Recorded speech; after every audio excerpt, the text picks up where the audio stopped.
Warning! The Stone Age Gamer podcast includes a lot of bad language. Cover your motherfucking ears.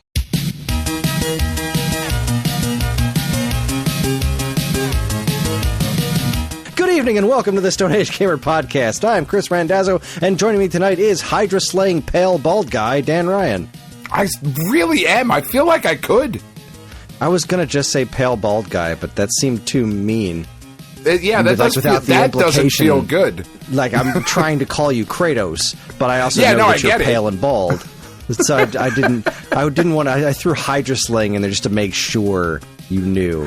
Following our embarrassingly short stint last week, we're back with the 10, 20, 30, 40 surprise Nintendo Direct predictions, probably a bunch of chatter about all the Marvel casting news, and more. So grab your blades of chaos, bitches, because the Stone Age Gamer podcast starts now. Oh, we're spicy tonight. This is what happens on a Wednesday, That's kids. Right.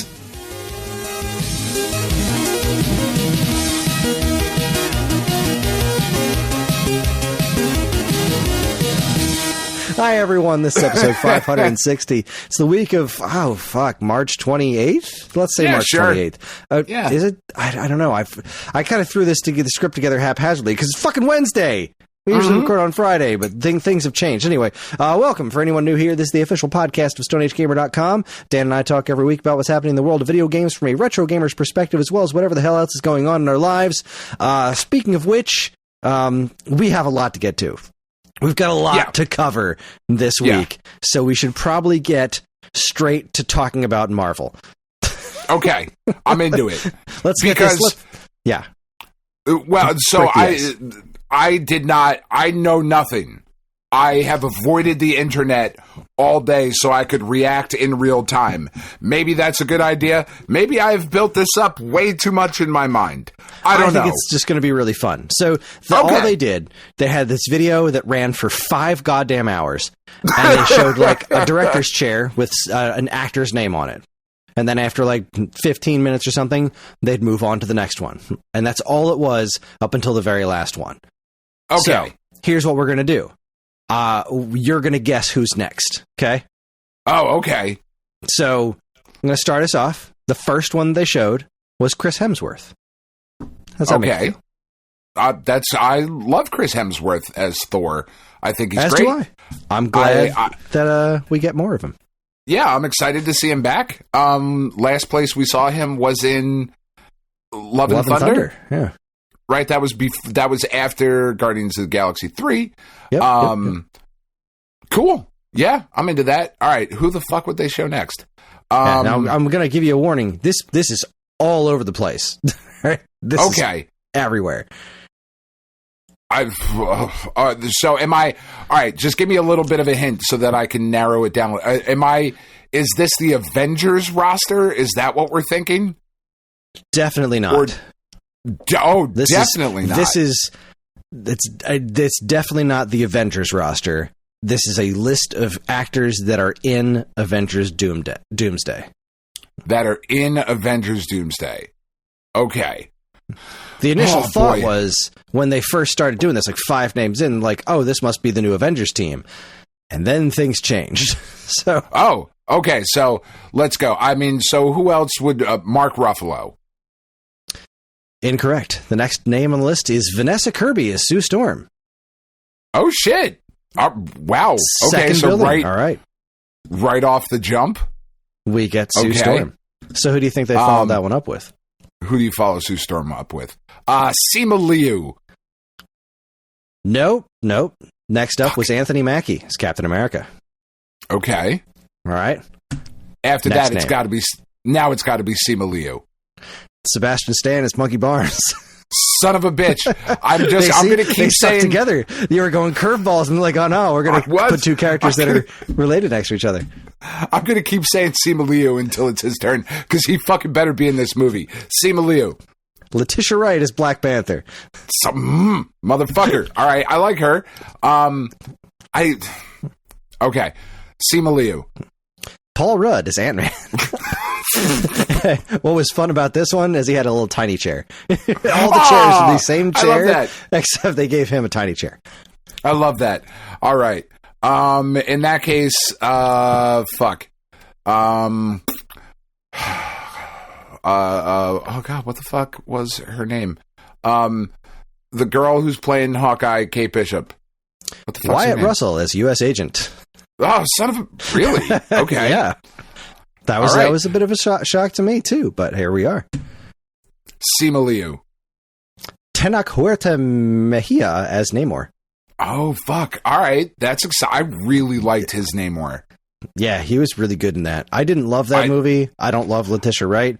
I think she should not have been Black Panther, but I've made that point known, but I thought he was pretty great, mm-hmm. So I'm excited to see him back. Yeah, like I thought she was fine as Black Panther. I didn't love that movie nearly the way that I loved the first Black Panther. And obviously a large part of that is Chadwick Boseman not being Black Panther anymore. Yeah. I just didn't think I didn't think Shuri should have been Black Panther. I think they should have given it to somebody else. And I also think that they should have just recast Chadwick Boseman. Yeah, I mean, that was kind of where I landed on it, was like, it sucks, but like recast. But anyway, I did think Tenoch Huerta was really, really awesome as Namor. Simu Liu. Ebon Moss-Bachrach as the Thing. I'm starting to get upset that he's not in the movie. And that's going to really fucking break my heart. Because I thought Shang-Chi was awesome. Shang-Chi was awesome. But we got Sue Storm, and then we had a whole bunch of names, and then we got the Thing. And we still haven't said Mr. Fantastic or the kid who's playing, Human Torch. All right, fuck. Mark Ruffalo. Simu Liu is Shang-Chi. Fuck! God damn it! I was hoping the whole time that was going to be the one time you didn't say son his of a name. bitch! Oh, that was perfect. God damn it! No, that makes me really, really happy. Like Shang-Chi was so good. Oh, that movie fucking ruled. That movie is. I can't believe we haven't gotten a follow up to that yet. Yeah, very interested in the post-credits scene. Why didn't we get a follow-up to that? I know COVID probably had a big part of that, but come on now. You got to imagine COVID and the writer's strike like really fucked with a bunch of things. Yeah. And then Jonathan Majors getting fired, so, I mean, plans have certainly been shuffled. But, all right. We still need a sequel to Shang-Chi. Anyway, we 100% do. All right. In that case, Pedro Pascal. Florence Pugh is Yelena Belova. Very nice. I do like her a lot. She's really cool. She's phenomenal. I'm super into watching just about anything with her in it. So yeah, she's really great. What was I'll remember it later. It doesn't matter. All right. So in that case, man, I really hope that what is her name? Jesus Christ. Why can I not remember her name? Elaine from fucking Seinfeld. What is her name? Julia Louis-Dreyfus. Thank you. There we go. Nobody helped me. I just thanked myself for that. Is that your guess who's next? Yeah. Kelsey Grammer is Beast. Oh, shit. All right. So, we're officially... Okay. Oh, God, I'm way off. All right, well, if they're going down that road, then Paul Bettany is Vision? Lewis Pullman is Sentry. Oh, okay. All right, so The Thunderbolts is apparently a very important film for all of us to go see. Indeed. Here, in 2 months.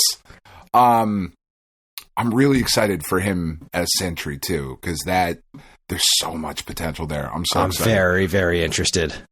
Yeah, I think really, Thunderbolts really looks great, and I'm trying not to get my hopes up too high because, look, I know Thunderbolts hasn't been through what Captain America went through, right? Sure.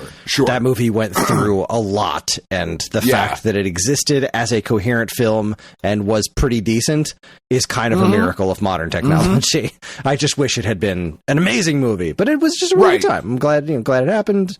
I wish it would have. Yeah. Anyways, continuing. Yeah, I saw somebody describe Captain America as aggressively fine, and I was like, yeah, it really is. It really aggressively fine. I hear that loud and clear. Yeah, not a bad thing. All right, and all right, then Pedro Pascal. Danny Ramirez is Falcon. Okay. All right. I like him as Falcon. Yeah. Yeah. I'm into that. I like him as Falcon. Mark Ruffalo is the Hulk. Joseph Quinn is Johnny Storm. We haven't gotten Reed yet, but right. We've gotten 3 of the 4. 3 of the 4. All right, then what's the girl's name that plays? God, this is really embarrassing for my recall. The girl who plays She-Hulk. Tatiana Maslany? Yeah. Oh, this is David Harbour as Red Guardian. All right, I like him. I also very much enjoy watching him in just about anything. I like me some David Harbour. Like David Harbour's in it? Cool. I'm going to see it. Pedro Pascal. Winston Duke as M'Baku. I like that guy a lot. Yeah, I me think too. M'Baku is really cool. Glad to see that character still kicking around. That seems pretty wild, though, that like you would get M'Baku on like a state. Okay. Fuck. In that case, I really hope they have somebody playing NFL Super Pro. Is that the next one? Is this the debut of NFL Super Pro? I will say that they're by everyone long? Here is established. Oh, damn it. All right. So no Blade, no Black Knight, none of that kind of shit. No swordsman. Which is what they used to call me in high school. Fuck. Mark Ruffalo as the Hulk. Hannah John Kamen as Ghost. I mean, so like nothing happens in Thunderbolts then, apparently. Maybe we don't need to see it. Just because nobody dies doesn't mean that nothing happens. They all make it through no problem. There are literally no stakes to this film whatsoever. Cool. Oh, God. Tatiana Maslany. Tom Hiddleston is Loki. Ooh, that's big. I find that very interesting, considering where Loki is right now. Yeah, like, can we spoiler at that? Like, in the middle of the fucking universe holding together the world tree? Like, it's pretty interesting. Okay. I've got questions, and I'm looking forward to the answers. Yeah. I'm going to say, I'm not going to say it, just to take a swing. Things are going to be a little out. This next chunk is pretty odd. The dog who played Cosmo. Patrick Stewart is Professor X. What the fuck? Really? Yeah. Okay. Fucking Alfred Molina as Doc Ock. Close. Ian McKellen as Magneto. Okay. Magneto. Magneto. Is that iron in your blood? Never trust a beautiful woman, Mr. Lorio, especially one who's interested in you. Fucking love that movie. I really don't. I know you don't. I really, really don't. Okay, so if we're bringing that in, I mean, fuck. Like, I want it to be Wesley Snipes, but you said established characters, and we got Blade in... Ryan Reynolds. I know you don't like X-Men 2, but I know there's one part of X-Men 2 you do like. That's Alan Cumming as Nightcrawler. I do like Alan Cumming's Nightcrawler. Yep. That was wow. Right? Okay. X-Men 2 was in 2007 or something? Yeah, I don't know that Alan Cumming can pull that off as much anymore. This was a long time. How the fuck did they rope him into this? That's pretty wild. I don't know. He probably needs to work. When's the last time you were like, I'm going to go see the new Alan Cumming vehicle? That's just not a thing. I mean, but we're also not British. So I suppose maybe he's doing things in the West End. God, I have no idea. I've literally no idea where it could even be going at this point. Fucking the big dude who played Juggernaut. Rebecca Romijn as Mystique. Wow. So, ignoring First Class, which makes me kind of sad because I liked that movie. Well, I have thoughts about this, but no, we'll continue. We'll continue. You've got 4 more names. 4 more names. 4 more names. All right. 4 more names in other. So they're all established. As in, like, these are characters that have appeared in other movies in our lifetime as this. So you're not going to get a brand new character. But like you mentioned, what's his name? Like the Sword Master or something. Like, that character exists. You know what I mean? Like we've seen like he was in the Hawkeye before. show. Yeah, this isn't that's not what we're cooking with here. That's what I mean by this is an actor that has played this role before. All right, Tobey Maguire. Now I'm being hopeful. James Marsden as Cyclops. Okay.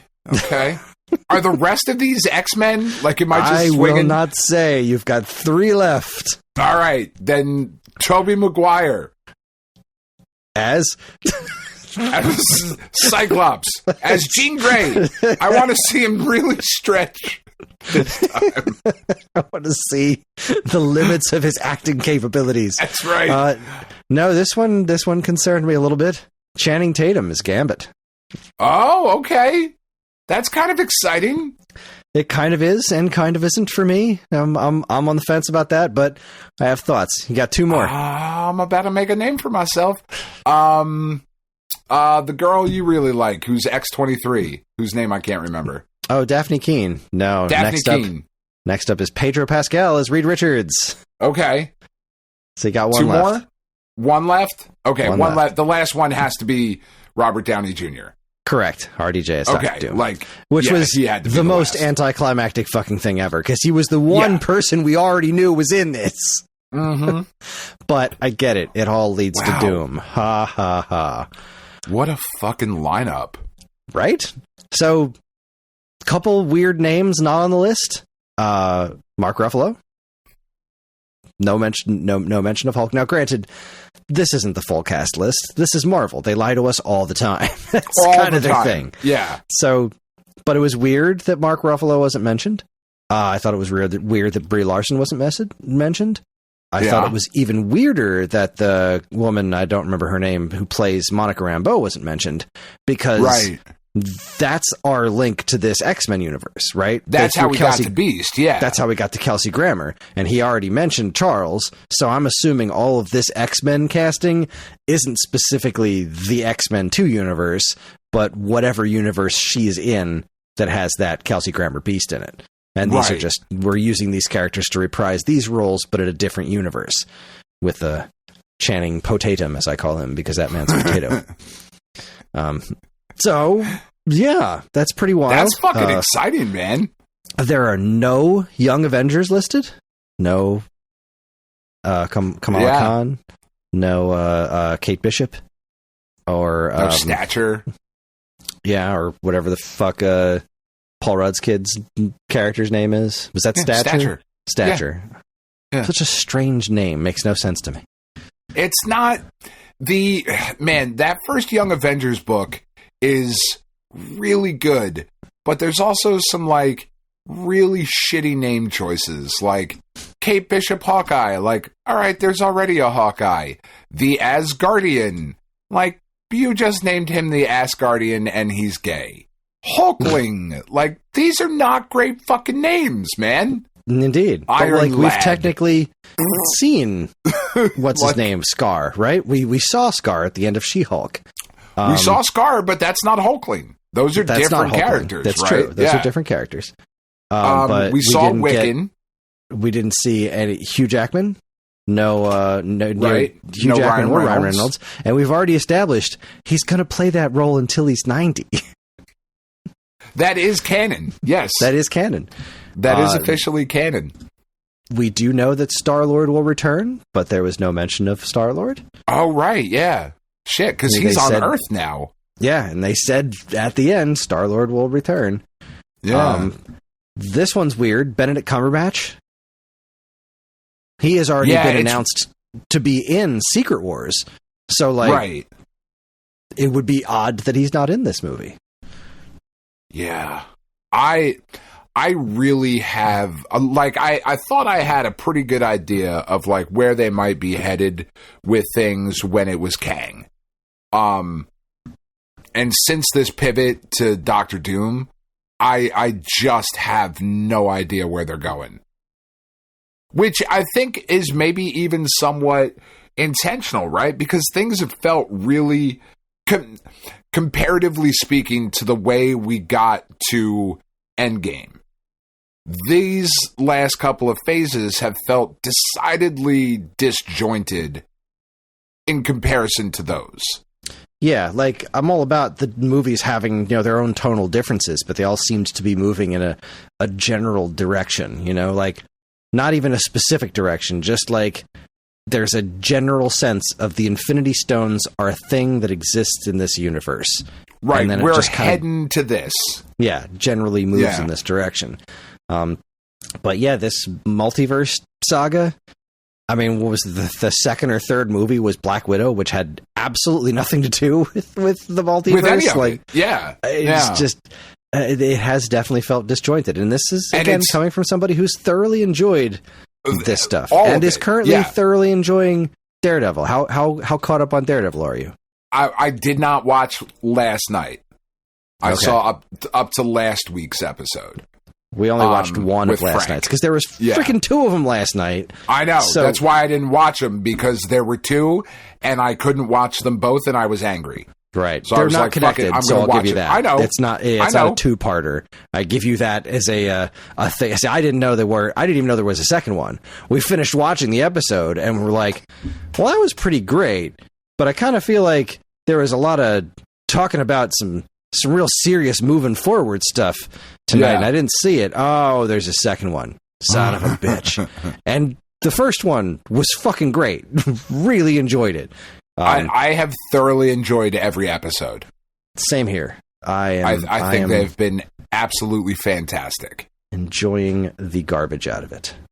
Yeah, I have genuinely really, really liked to absolutely head over heels, full-blown loved everything I've seen from Marvel.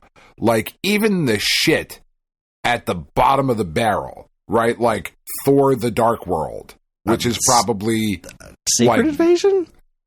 But there were even parts of Secret Invasion that I really liked. Same here. That's another big one. And that's it sucks. I didn't even think about that. We didn't hear anything about Don Cheadle. Right. And that was a pretty big fucking deal at the end of that one. It really was. Like, what the fuck's going on with Rhodey? Yeah. And like, how long has he been a Skrull? I don't know that we're ever going to mention the Skrulls again. Just because of how bad Secret Invasion was. But even with it being complete shit, I enjoyed most of it up until like the last two episodes. Like, it was shit, but like, Sam Jackson is always a good time. Yeah, it was our shit. I was fine with it. I thought it was a really good time. I wish it wasn't called Secret Invasion. Yeah, it just definitely wasn't what it could have or should have. Didn't live up to its name. They absolutely should not have fridged Maria Hill. That was absolutely not. That was garbage writing, and they should feel bad for themselves. Yeah, that was dumb. But even that stuff, like Thor: The Dark World, is not a great movie. Iron Man 2, not a great movie. Oh, but it does have Justin Hammer in it. I think they're blasts. It's a blast. It's a fun movie. It's not a good movie, right? You know what I mean? Like that. I don't know what the fuck Mickey Rourke was doing. Oh, he was fine. He was fine. My bird. My bird. With my bird. It's fucking weird. It's a great bird. I got your bird. You want a bird? This is a great bird. Like, all of the Justin Hammer shit is some of the best. Can you put your head in there? He can't put his head. He can't put his head in there. I took your stuff.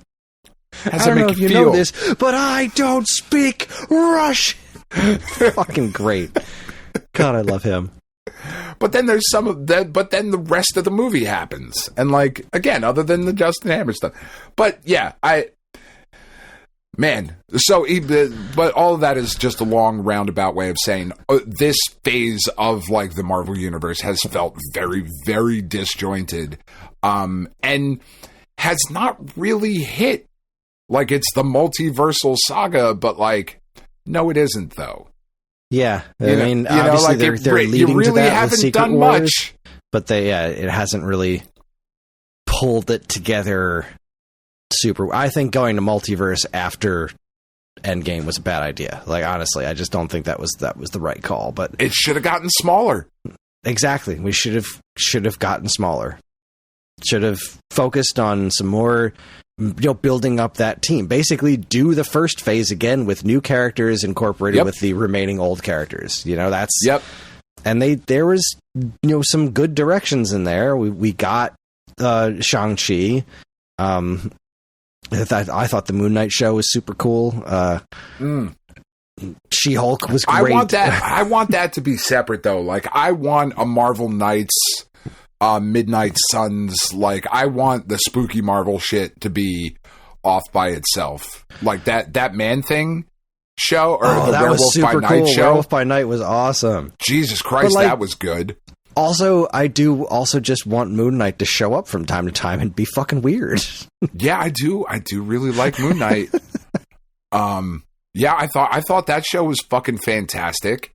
But I love the Midnight Sun stuff. Like, and even if it's the Ghost Rider from S.H.I.E.L.D., like, from what I understand, because I haven't seen that, but from what I understand, they did a great job with him. They did. The Robbie Reyes the visual stuff of him was, Robbie was, the actor was great. The whole transformation, the visual effects, that he was great in that. Agents of S.H.I.E.L.D. got so good. That show got so much better than it needed to be. That show, that's what I've heard. I did not like it. It just became such a different show. Like, it just completely went comic book. Like, it dove full head on in a comic book instead of trying to be this weird Avengers spinoff, which is kind of where it started. Right. It eventually just kind of embraced itself and was just like, no, fuck it, we're doing Inhumans. Let's bring Terrigen Mist into this shit. Let's travel through time. We're gonna have a season in space. Why not? It just went full comic book, and that was where the show had so thoroughly won my heart by that point. Maybe I'll watch it at some point. I actually just started rewatching it this morning, and first episode is. I'm watching it. I'm just like, man, this is so Joss Whedon's brother trying to be Joss Whedon, and it's not great. Yeah, it's really not. I think I watched like the first season and a half, and then I was like, yeah, I'm good. I don't need any more of this. I very much enjoyed the changeover. That dude's a Hydra agent. Cool. Yeah. Whatever. But like, eventually he became a demon. Like, yeah, like, okay, now I'm back in. That's what I'm talking about. The show is so fucking bananas. Hydra got its name from a literal Hydra at some point or something. It was so comic book. Christ. Oh my God.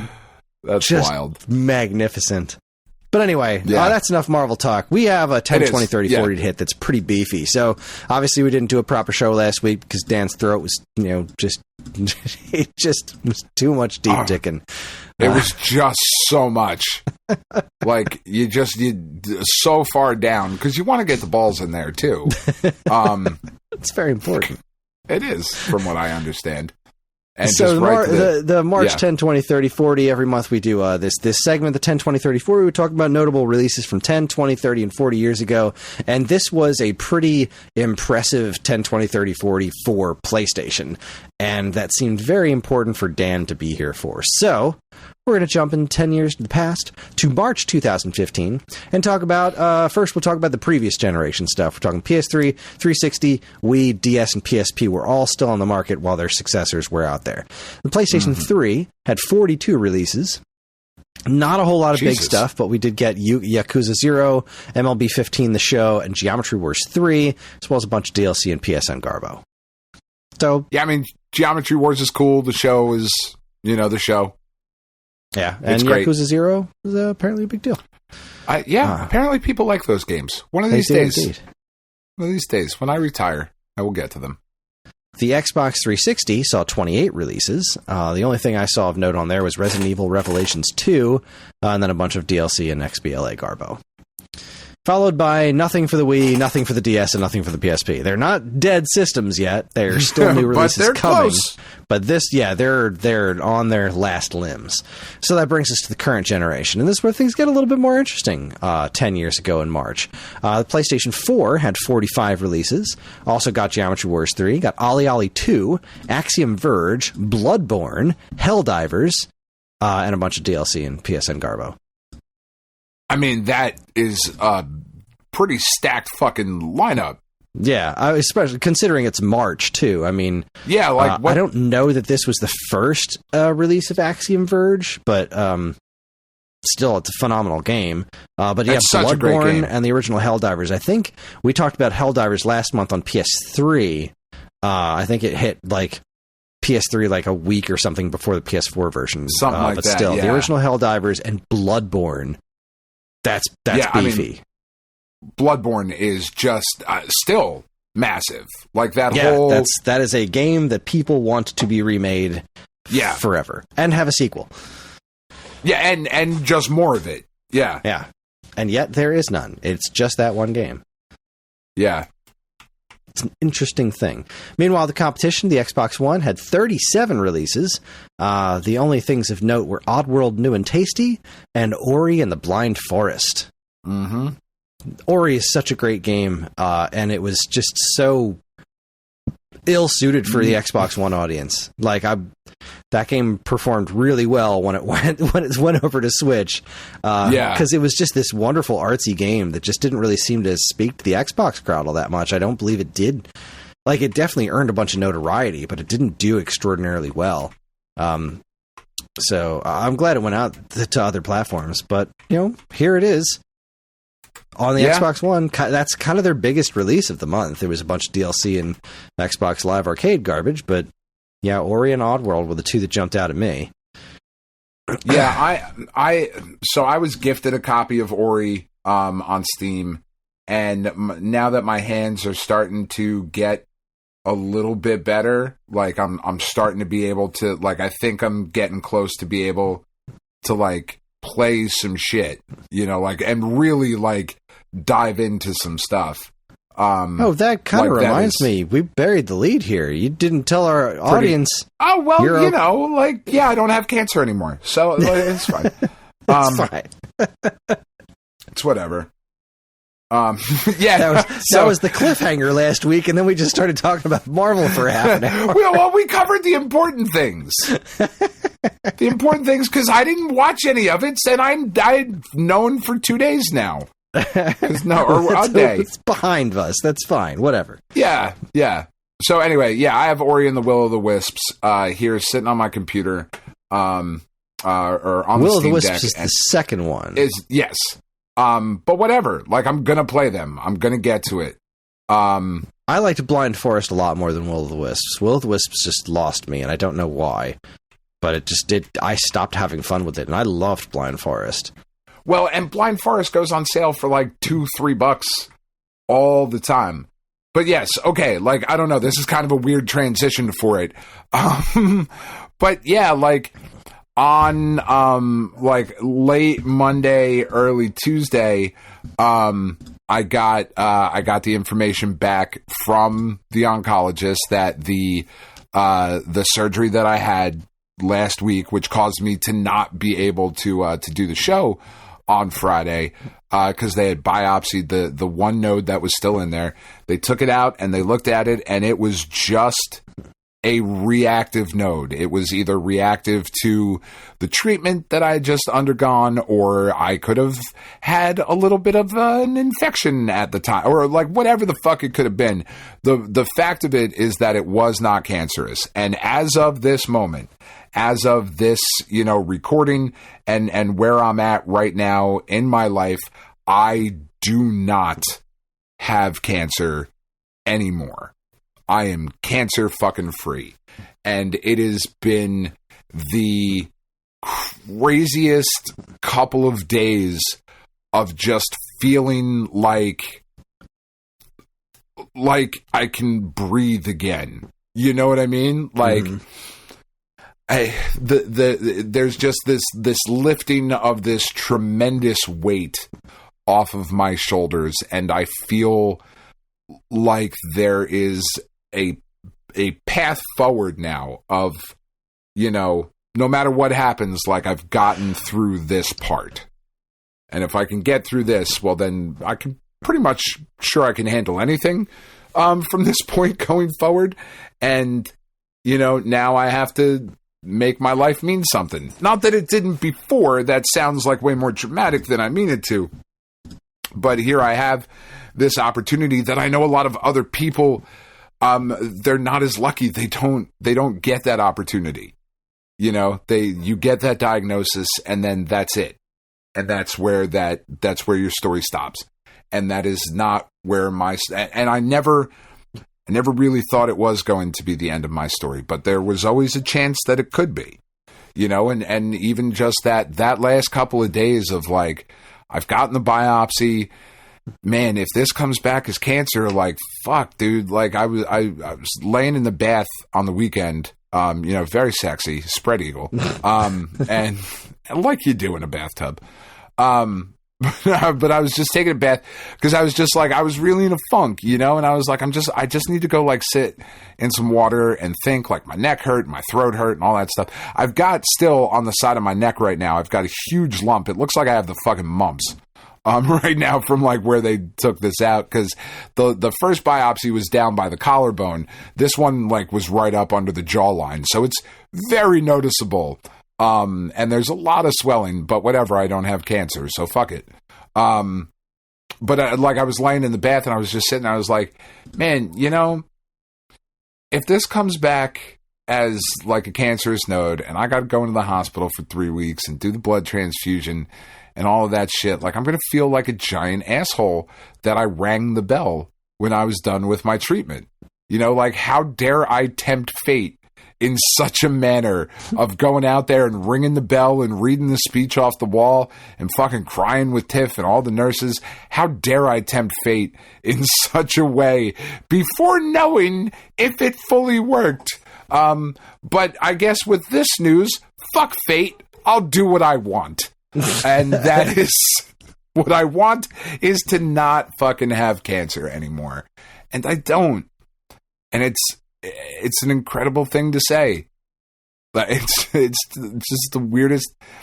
And I think the weirdest part, maybe the weirdest part, like Tiff and I have been talking about it for a couple of days. Like, it's been my whole life, you know, for almost a year at this point. Like, I know I didn't get the official diagnosis until August, but it was early May. Yeah, like you were pretty well convinced May. That this was what it was. Yeah, you know, so we're like, I mean, the last 10 months, and I was feeling some side effects that I didn't know were side effects at the time, you know, early last year. You know, I wasn't feeling great. You know, I remember when I took Penn to WrestleMania, you know, and like we walked walking from the bottom of Lincoln Financial Field all the way up to where our free seats were. And like, I'm not complaining that they were free seats, but they were at the very top of the stadium. Like, I was lightheaded. I was out of breath. Like, I was like, fuck, what's going on?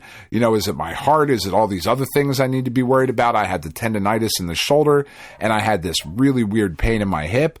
So for like the last year or so, it's been all of these side effects of having cancer and not knowing that it was cancer until later. You know, it's been the focus of my entire life. Every single thing has been about having cancer or dealing with treatment, or what do we do if it doesn't work? You know, what's the next step? What's the thing? Like, it's just, it consumes your entire life by necessity. It has to. And then I got the news from my doctor and he was like, all right, so like, we'll see you in June. I was like, oh, so like, it's just so casual. Like, he didn't even send me like a topless pic or anything, like with congratulations on it. It was just a text message. He didn't even fucking call. It's like, all right, whatever, doc, that's fine. He's just going to send me a text message giving me life-changing news. Like, whatever, dude, you know. But yeah, I am fucking cancer-free, man. and it's good. It's a good thing. It's been a good couple of days. Lots of hugs and love from everybody at work, and one of the dudes that I work with, I went up and told him, I was like, I got the all clear from the doctor, and he just started crying, and he was like, oh, that's the best fucking news I've heard all day. It's like, best news you've heard? How do you think I feel? But like, all of these people in my life, all of you people in my life, like this journey that we have all been on together, I didn't really realize until my buddy at work like broke down and started crying, as I'm hugging him and whatever, of like how much that meant for everybody else too. Like, I'm okay. I'm good. And if for a lot of people, like that, it reinforced their belief in prayer and positive energy and their belief in God and all of those things. And like, if that's what it did for you, then that's fucking awesome. And like, keep that up, keep fucking praying for people, keep doing what you're doing. For those of us that are not of that, kind of faith or whatever, and we believe like in science and medicine and technology and all of those things, and I'm not saying people who have faith don't believe in those things, don't take it that way. But I'm just saying, like it reinforced, there's such a positive energy that came from it. It reinforced people's feelings and beliefs and their optimism in the world a little bit, which sounds more braggadocious than I mean it to, but it genuinely did. There was a look of relief and joy and hope in people's eyes as I was walking around telling people, like, I'm okay. Thank you for being there for me. And I say that to everyone, you and Evan and everyone who's listening, not Dean, obviously, everyone, because he doesn't listen. But everyone who's listening and who has been there on this journey with me throughout this, fuck, like we did it, Adrian. You know what I mean? It's there, and I love you, and I appreciate you, and there is fucking hope in the world, man. There really is. I'm sitting here, proof of it. Well said. I couldn't have been happier. I was thrilled when you had called and I sat down to dinner, and I was like, well, shit, this is either really good news or really bad news. Yeah, it's one of the two. Yeah. For as close as we are, we do not do the talking on the phone thing. We are not girlfriends.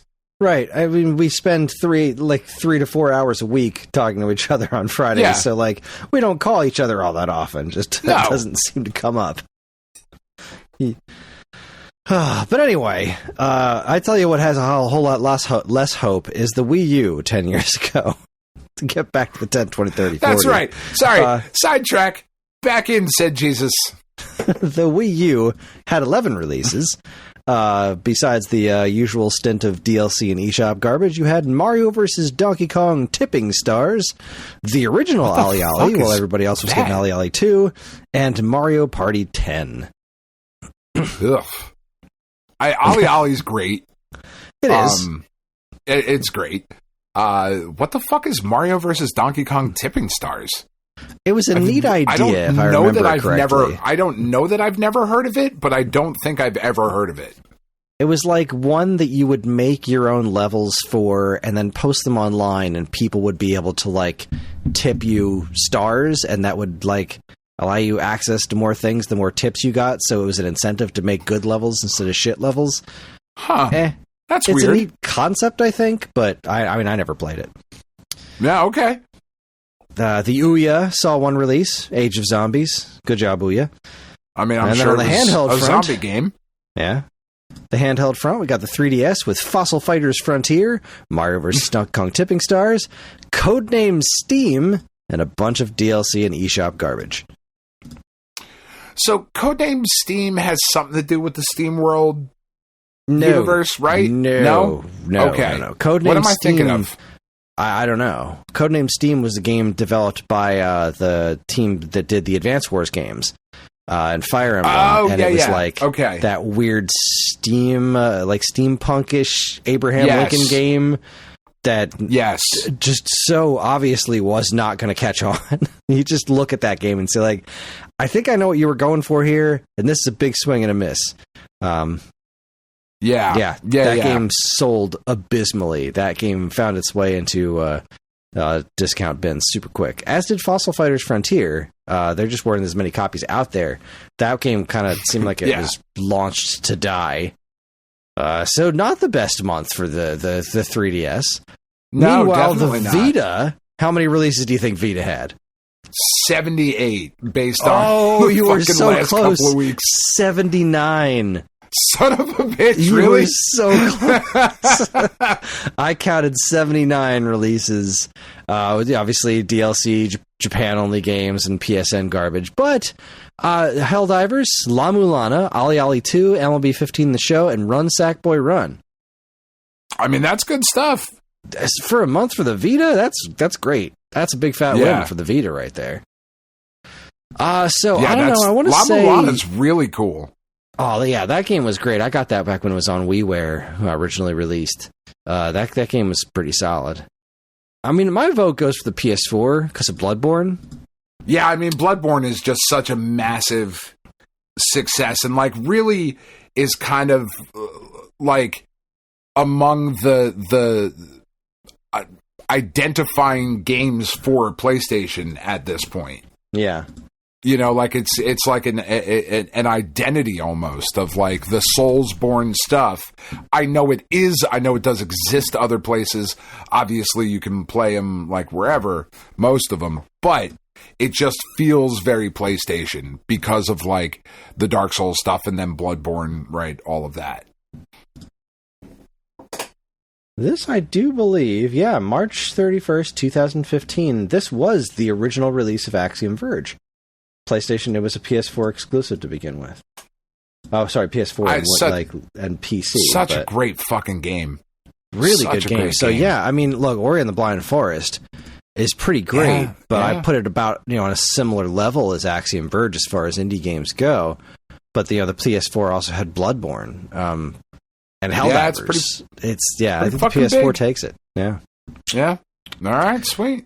Which means it's time to travel back 20 years to March 2005 to, we're not going to bury the lead. I mean, nothing is going to top the PlayStation 2 this month.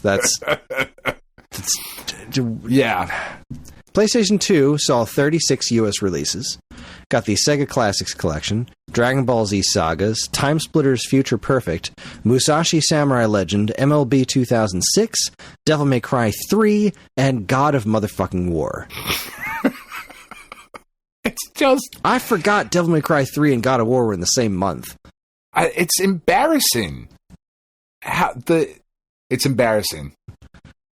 The fucking shit that was happening on PlayStation 2 is...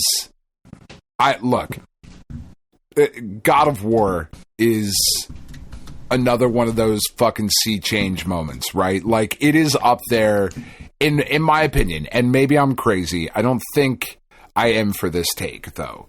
Like, I think it's up there with Link to the Past, as far as that, like, oh, this is what video games can be now. Right? When you first walk out, like we've talked about a million times on this show, when you first walk out and it's raining and there's that atmosphere and just the whole feeling you get from Link to the Past. And then you play God of War and just the unbridled fucking rage and creativity and destruction and the maturity of it and the storytelling, and a lot of it is fucking cringy now if you go back and look at a lot of it. Yeah. But at the time, we are still living in a world of action games that are copying what God of War did. And now, to be fair, in that specific front, God of War was a kind of an evolution of what the first Devil May Cry established. Because the first Devil May Cry, that was the watershed moment of this kind of third-person action game. So, like, I do agree with you that God of War is one of those huge watershed moments, especially during this generation. That is one of the defining games of the PlayStation 2, which is one of the most definitive game systems that's ever been released. I do think that maybe the comparison to A Link to the Past isn't...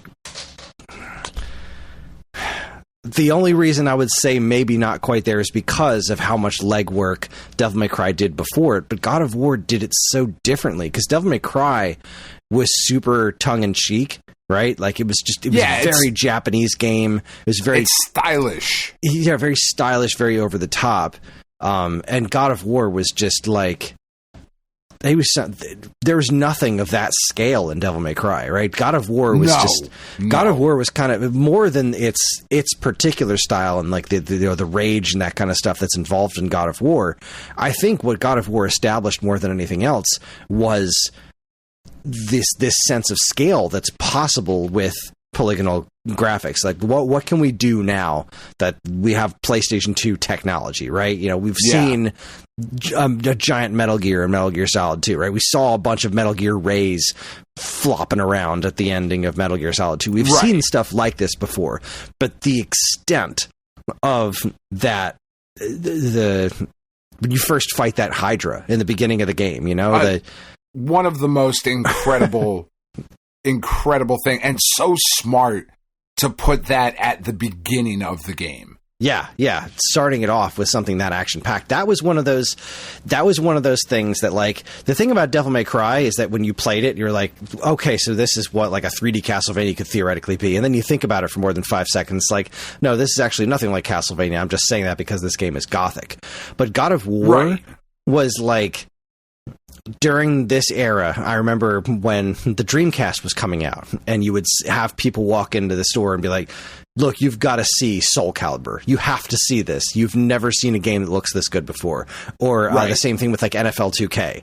Like, people would mistake you for a second thinking you're watching football at work. Like, no, that's a video game. You've never seen something move this way, this smooth, this realistic.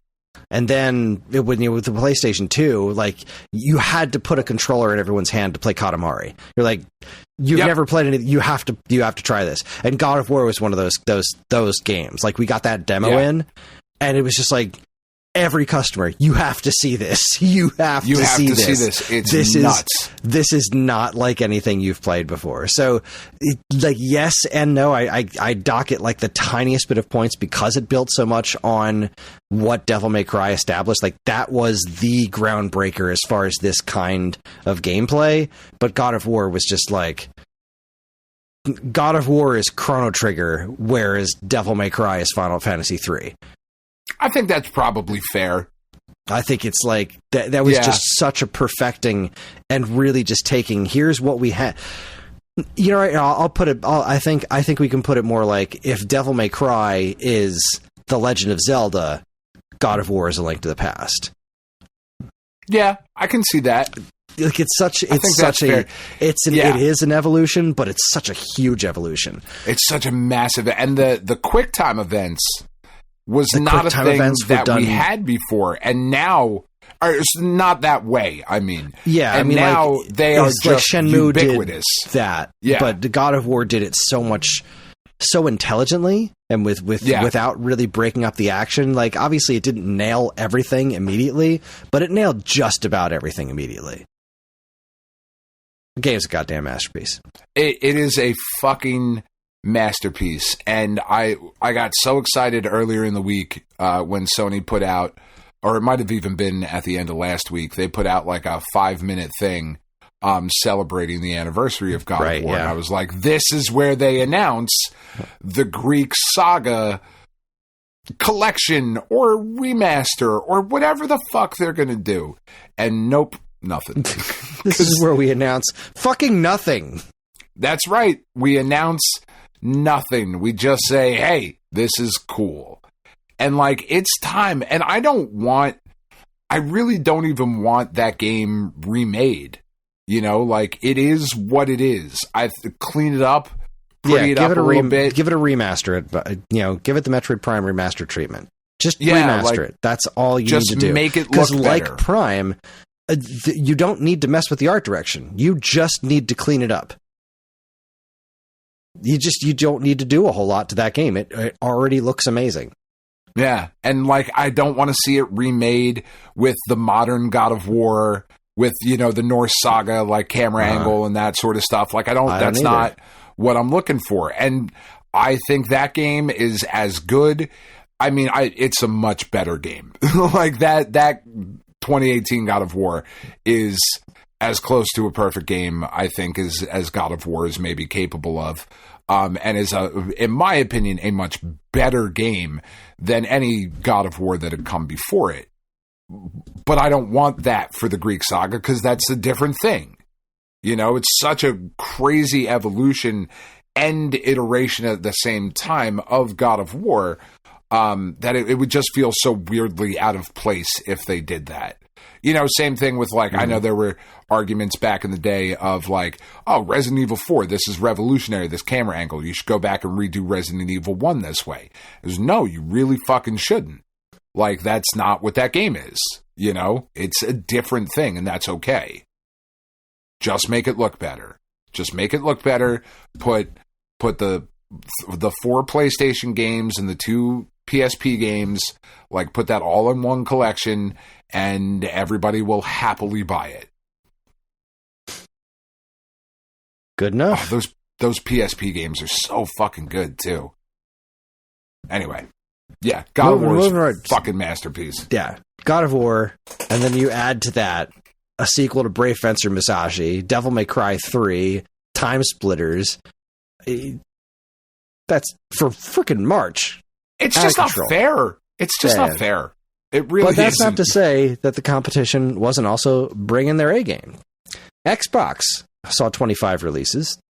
Highlights included Spike Out, Battle Street, Splinter Cell Chaos Theory, Dragon Ball Z Sagas, Time Splitters Future Perfect, Phantom Dust, and their version of the Mega Man Anniversary Collection. Not too bad.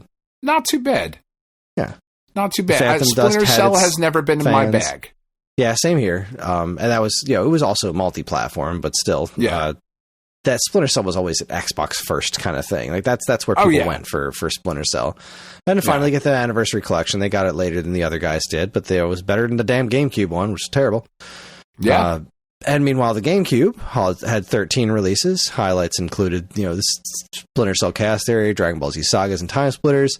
But it also got Ghost Recon 2 and Donkey Kong Jungle Beat. It's good stuff. Good stuff. It's not God of War, but it's good stuff. No, it's not God of War. Jungle Beat's a fantastic game, but it's not God of War. But it was... I remember everybody, when we were working in the stores back then, everybody coming in being like, man, that Donkey Kong Jungle Beat is definitely God of War Jace. Oh, yeah, for sure. Basically, 100%. Really just wish that I could control God of War with a pair of bongos, but sadly... God, can you imagine? That's a Nintendo-only thing. Could you imagine the bongo combos you could do? Best play here. The best play with bongos, God damn it. That's what they do. Oh, goodness. So, not so bad. I love Jungle Beat. Good. I love the fact they made a fucking platformer out of those bongos. You just absolute nutcases. I was so fun. But it was one of those weird peripheral things that felt good. Yeah. It worked. Actually added something. That team went on to do Mario Galaxy. They knew what was up. Yeah. They knew what they were doing. Tony Hawk Ride sucks balls. That game's awful. And of course it is. Tony Hawk's not a realistic skateboarding game. Using bongos to control a monkey running through the fucking jungle, that's a weird concept, and they made it work. Now we're talking.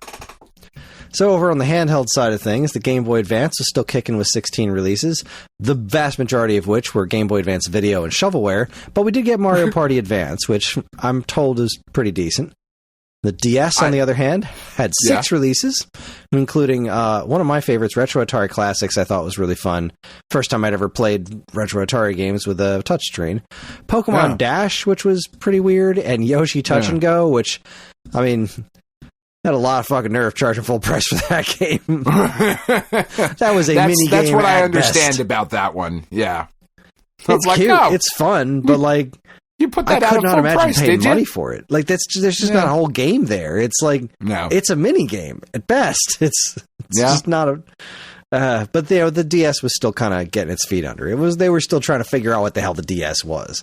Right. A PSP had 25 releases because this was its launch. The PSP launched on March 24th.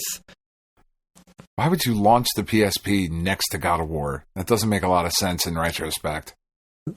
Yeah, the PSP had a lot of weirdness going on there. It is strange that they, I think there was just, they really wanted they wanted to fire on all cylinders this month. Yeah, but I do think it was very silly to do something so big on your home console and then also launch your system when you already had, like, you release something genre, like platform defining, generation defining, and then you also release hardware that doesn't.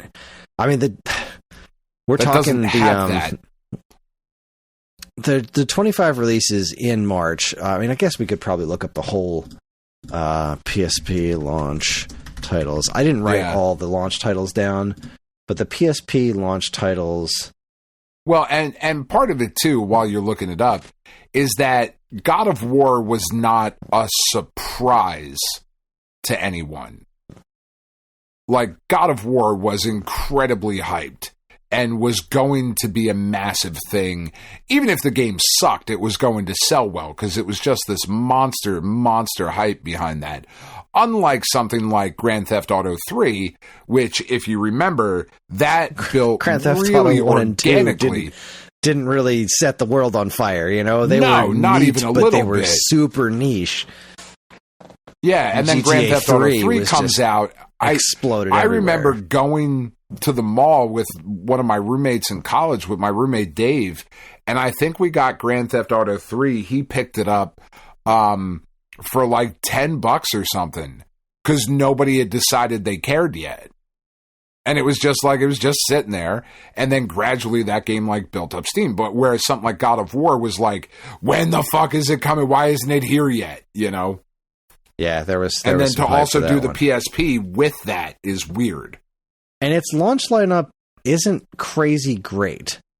So here it is in alphabetical order: Ape Escape on the Loose, Archer McLean's Mercury, ATV Off-Road Fury Blazing Trails, Darkstalkers Chronicle, The Chaos Tower, Dynasty Warriors, FIFA Soccer 2005, Gretzky NHL, Luminous, Metal Gear Acid, MLB, MVP Baseball 2005, NBA, NBA Street Showdown, NFL Street 2 Unleashed, Need for Speed Underground, Rivals, Rengoku Tower of Purgatory, Ridge Racer, Smart Bomb, Spider-Man 2, Tony Hawk's Underground 2 Remix, Tiger Woods PGA Tour 2005, Twisted Metal Head-On, Untold Legends, Wipeout Pure, and World Tour Soccer.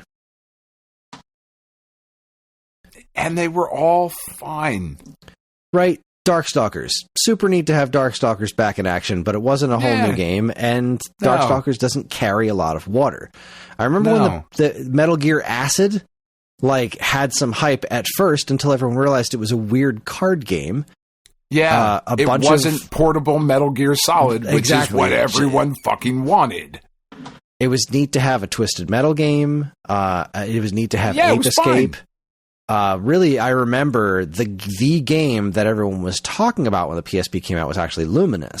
Yeah. And it's like a Tetris kind of game. And it was like, well, this is super cool, but it's not like this couldn't be done on other hardware. So it didn't really, this isn't $50. I just bought my new system. Look at how cool this is. Cool. Yeah, because the PSP's whole thing was like, we're giving you the home console experience on the go, whereas Nintendo was like, look at this thing, it folds in half and has a touchscreen. It's like they just weren't playing. They weren't playing the right game, and that's probably why Sony isn't still involved in that. But now we have cell phones, and we have the friggin' Switch, one of the best-selling systems of all time, which is the console experience on the go. So I think it's just. They made UMDs, was the dumbest, dumbest medium. What's the word I'm looking for? Storage medium. UMDs were so terrible. People were trying to crack them open. They would fall apart on their own. They would skip because you've got discs and a portable system. And it was like this high-end premium portable system that wasn't super sturdy. So these things are falling apart all the time. Yeah. I like my PSP, but I never loved it. Yeah. No, I didn't either. And I bought one pretty close to launch. Like not right at launch, but pretty fucking close. Maybe a couple weeks afterwards. And really just tried to talk myself into it being awesome the whole time. And I did the same fucking thing with the Vita. It's a super sleek system. Like it's cool. It is a really nice, especially you put that thing next to the DS, and it's like night and day. Especially the original DS, the PSP was this awesome it out of the looking, water. futuristic. The screen was gorgeous. The DS couldn't compete, except it did because it had longer battery life. It had those Nintendo games. It had that unique aspect. Like it had Brain Age. It had Nintendogs, and then it also had New Super Mario Brothers. Like the DS took off because it understood where the handheld market was at the time. And PSP, I think, was in a lot of ways ahead of its time, especially the later, the PSP 3000, when you could plug an AV cable and play Street Fighter Alpha 3 Max on your TV through your PSP, like, which is awesome. Look, that's where we are now. Like Steam Deck and Switch, like this was 20 years ago. So it was like they were kind of ahead of their time, but maybe a little too much ahead of their time. They were too much ahead of their time, and I think the issue that the Vita always had, or the PSP and the Vita, whatever, the issues that it always had was that it always felt like they made console games and scaled them down to the PSP as opposed to making games for the PSP. You know, because like you listen to that launch lineup and it was like, here is the PSP version of NFL Street, of NBA Street, of ATV Off-Road Fury, of Ridge Racer, of Wipeout. And they always felt like lesser than versions of console games, whereas Nintendo has, their portable things have never felt that way. It's never felt like the also ran or the lesser than version of the home console thing. It's felt like the game that was made for this platform. And whenever you the PlayStation did see that, stuff never felt that way. Like Game Boy Advance ports of Super Nintendo games, sometimes that was neat, but by and large, those weren't the things that were all that exciting. You know, you were always looking for that unique thing. Right. I wanted Advance Wars. I don't give a shit that you gave me Super Mario Brothers Advance 4 or Super Mario Brothers 3. Like, I was... That game sold like a bajillion copies, but still. No, I know. It's a bad example, but I'm just saying, like, that's not what I was ever excited for. Like, I wasn't excited to play Earthworm Jim on Game Boy Advance. I was excited to play Circle of the Moon. Yeah. You know, give me the thing you made for this.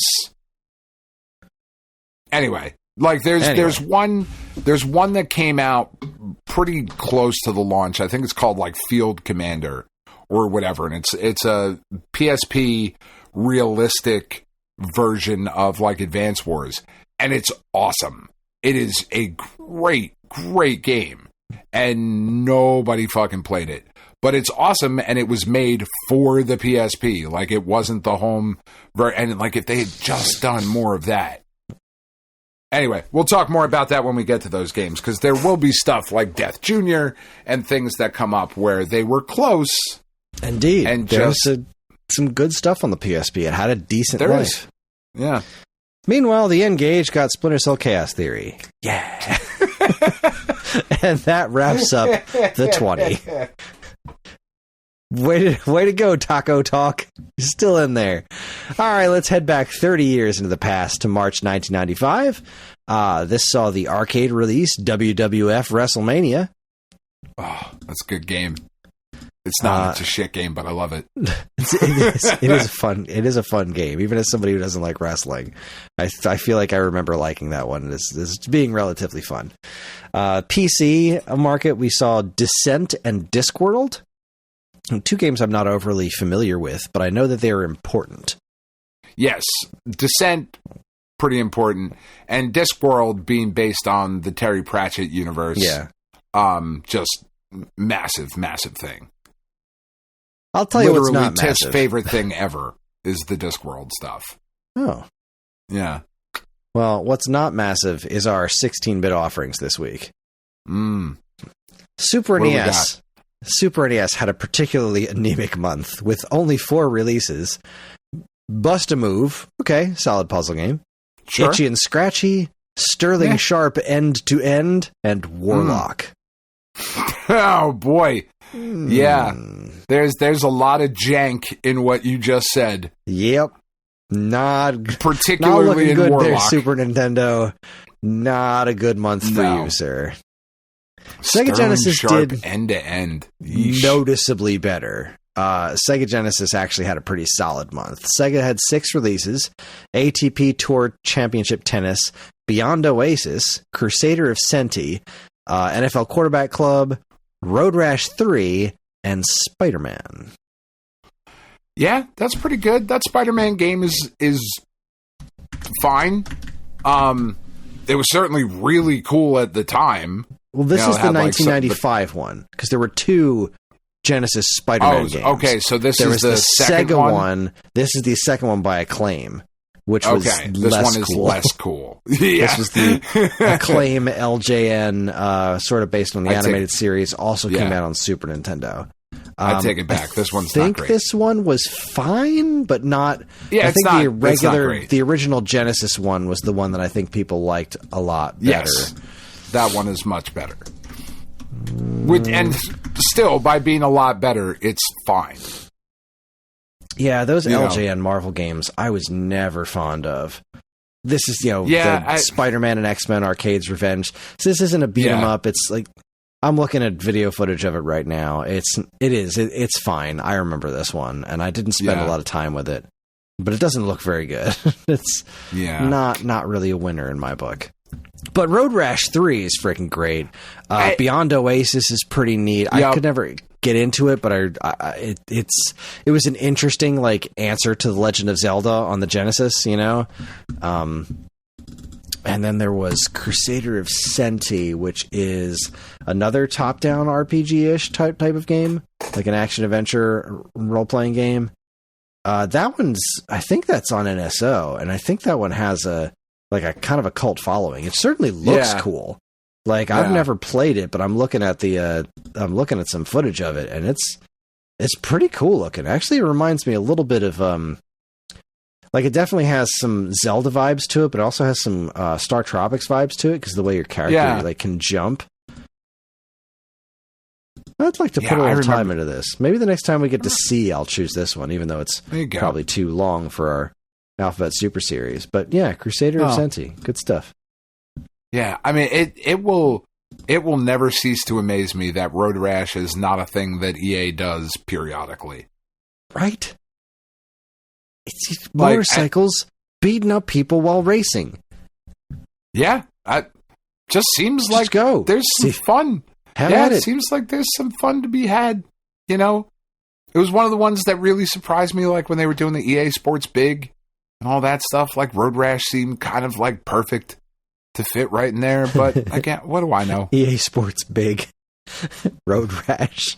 It's like NFL Street and plus whipping people with chains. It's great. I mean, close. But make it principle. Do some motocross stuff in there. You know what I mean? Just whatever. It's fine because they did the freak style was an EA Sports Big thing, and that was the motocross thing. And then there was there was another one that was snowmobiles. Freak style. Sledstorm. Sledstorm, yeah. So I know you guys I know you know what Road Rash is. Throw it. Come on, man. Throw some bone. Sega's add-ons both had 2 releases. The Sega CD had Lords of Thunder and Shining Force CD, where the 32X had Mortal Kombat 2 and the abysmal Brutal Above the Claw. Ooh, yeah, that's very punny. Look, Sega CD, Lords of Thunder, and Shining Force CD, that's a big old thumbs up. Mortal Kombat 2 on 32X is solid. It's not my favorite in MK2, but it's solid. It's better than the regular Genesis one. Right. So, it would kind of have to be. But these are just kind of bonuses on top of a pretty solid Genesis month already.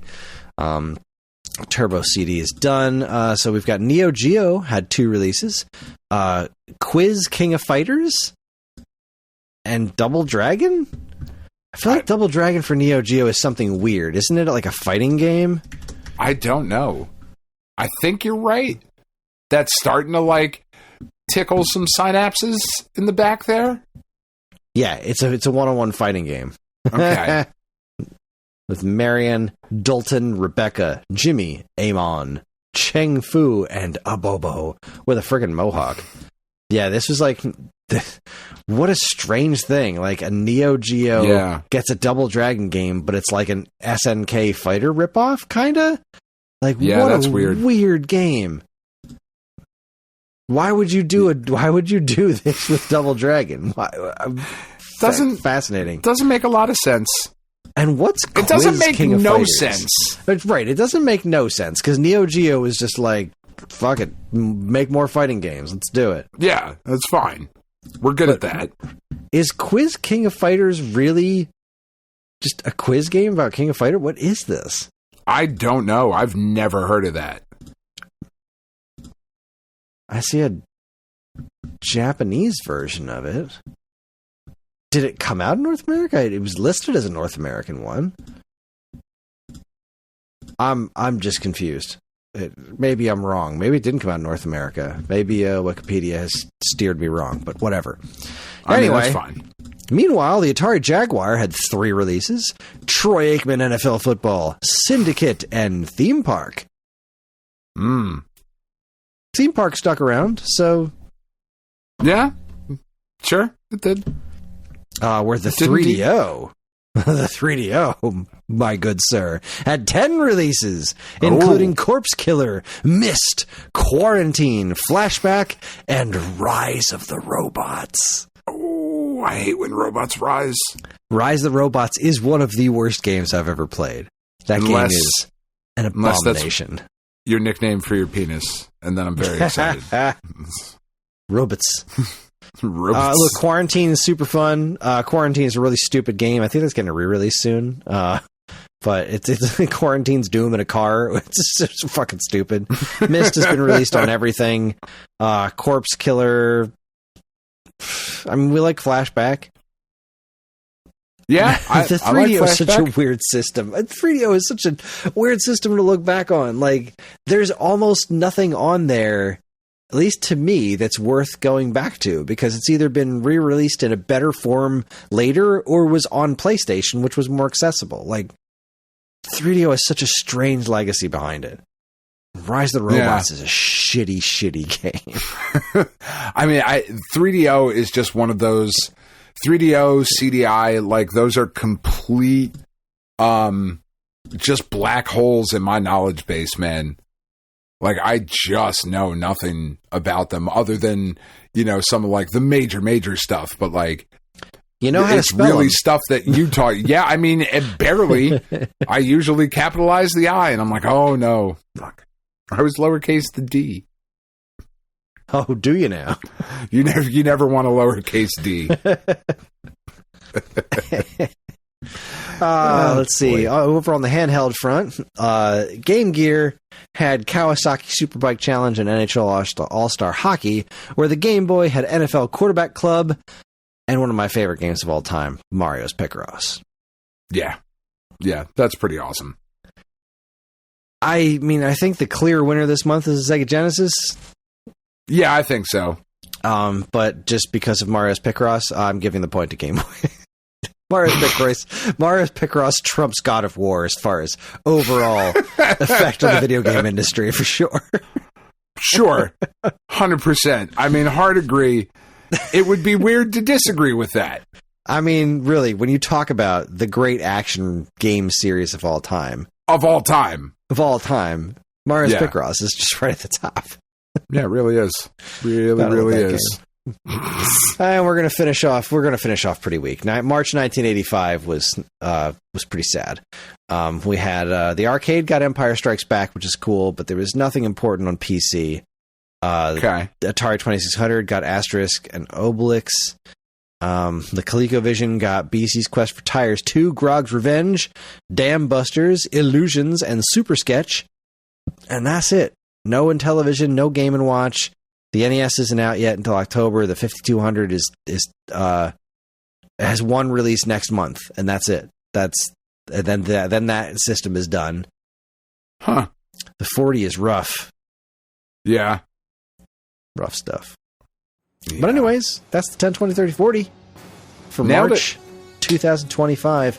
That's another one in the books, and with that, we're going to take ourselves a quick break. When we come back, we're going to talk about week-old news and what's new at Stone Age Gamer and have a general jolly good time. You're listening to the Stone Age Gamer podcast from Geekade.com. Stick around.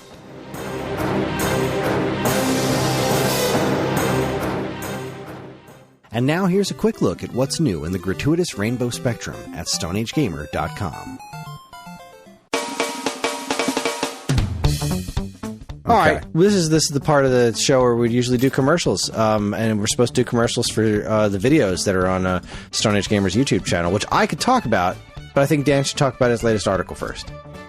So, over on the Stone Age Gamer blog, I decided that I like series, right? I like themed, articles and whatnot, and I decided that I was going to come up with a new one. I did the 4 Pillars 2 weeks ago, and this past week I put out on the gratuitous rainbow spectrum the first edition of 8-bit blockbusters. And this is the series where we're going to go back and we're going to take a look at an 8-bit movie or television show tie-in adjacent, as is the case with what we start here in the very first article, and its movie counterpart, right? So, being that it is the 50th anniversary of the movie that just scared the willies out of me, Jaws, I went back and looked at the movie Jaws, went into a little bit of the history on that, and then looked at the NES LJN version of Jaws, which is more based on Jaws 4 than the first Jaws, but it's not based on the first Jaws 2. It's a weird little game. It's a game that I think gets way more hate than it should, and the reason we're going to talk about it just for a second here, Kris, is there were 2 lines that I put in here that I thought were pretty good, and I just want to get your thoughts on them. Have you played through the NES Jaws? Do you know how the game ends? I mean, yeah, you stab him with the boat. Yeah. So I played a ton of that game as a kid. It was one of my favorite NES games as a kid. I used to rent it all the time. I adore Jaws. And I know why. I know why it is, and I think it's because I hit it here. But the one line I had in here was that once you've drained enough of Jaws' life, the game then switches to an up-close third-person view of the boat. Think over the shoulder if boats had a shoulder. I thought that was fucking funny, and I'm very proud that I wrote that. But then the last bit, because I started talking out just a little bit about how the game gets a little bit more hate than it should, and I thought this was relatively insightful, and maybe other people have said this, but I've never heard it discussed quite this way. This game, to me, this LJN Jaws, is a very, almost down the line, the 8-bit evolution of a 2600 game.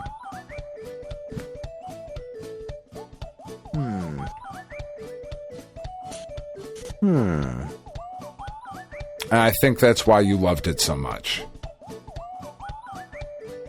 Well, I mean, it's a little arcadey, but no, but I loved it so much because of I loved the music. I loved the visuals of it. I didn't really. I'd never seen the movie Jaws. I loved the ocean. and the whole notion of just being the whole thing with the game, just being this little scuba diver dude shooting jellyfish and sharks and with these really great sound effects and whatnot. And then collecting shells. Like, the whole thing was you'd collect shells and you'd float over on this, like, map screen. So it was kind of like, I think the talking of it as an evolution of an Atari game is interesting, because I look at it as sort of like, it's very Zelda 2. You've got this overworld map, and then you run into something and you have to do this side-scrolling segment, even though it's not side-scrolling, but it's a side view thing, and you fight things, and once you are done doing that, then you're back in your boat, and you're just trying to go back and forth to get, like, the Jaws locator, and then Jaws is this overarching, like, boss that's there the whole time, and you can do a bunch of damage to him. Yeah. Like, he just shows up, and you can do some damage to him, and it'll knock down his health bar a little bit. And then, like, at a certain point, when you get, like, the submarine or something, you want to try to track him down. You want to try to fight him instead of avoiding him. Right. Like, so you're leveling yourself up this whole time. See, I love the game a lot because of its music. I think the game's soundtrack is phenomenal. Also, I think don't know if those little stage bits, though, like, not the overworld map, and that overworld map looks really, really nice. It's a really nice looking. This game was developed by Atlas. Like, it's I know. It's not LJN typical shit. Yeah, there's some pedigree in here, and West One were the two studios on it. But those little segments that you're talking about, that's the part to me that feels very much like an Atari game. Like what we think of when we think of, like, kind of those classic Atari, like it's a single screen shooter kind of thing. Yeah, that single screen shooter, or when you get the plane, you get the bonus plane for a little bit. And you got to drop the little bombs, song. Like that They're stuff. Just dropping bombs on jellyfish. It's so absurd. I don't know why Atlas hates jellyfish so much. It's really fucked up. They're really pleasant creatures. Just don't step on them. But yeah, like, it really has, it's always felt to me like just kind of this natural evolution of, like, what 8-bit Atari games could have been or might have been. And I think this game, I didn't put it in the article because it's not really the place for it, but I think the character of the angry video game nerd was very funny and good for its time. And I know, like, there's some problematic things with the dude now, but I think the most damage that character did was to this game in particular. It is not as bad as its reputation. Hard agree. It's no masterpiece. It's not Mario 3. It's still an LJN game. It still has some of the LJN jank in there. Like, which is weird because LJN didn't make the game, but they still somehow managed to get some of their jank all over it. Well, it was probably developed for a pittance and probably in a tight development schedule, but it's not like, we're not talking like a Micronix release here. Like, this game functions very well.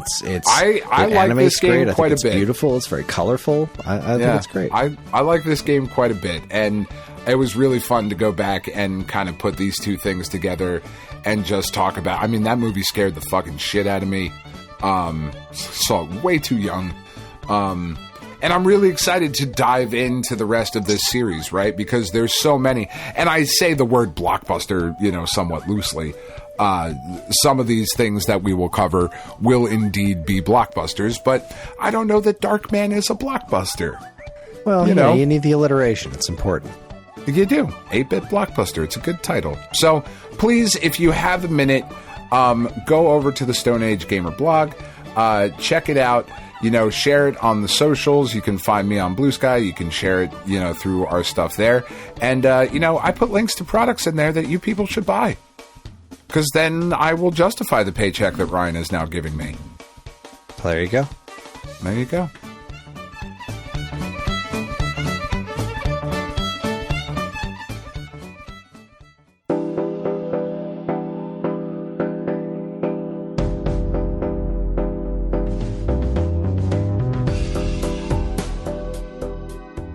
All right, everybody, we are back.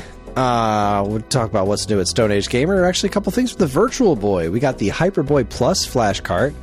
which has a new colored one of those screens on the flash cart to like show you what game is in it. Only load one game at a time, like one of those little screens. That's pretty neat.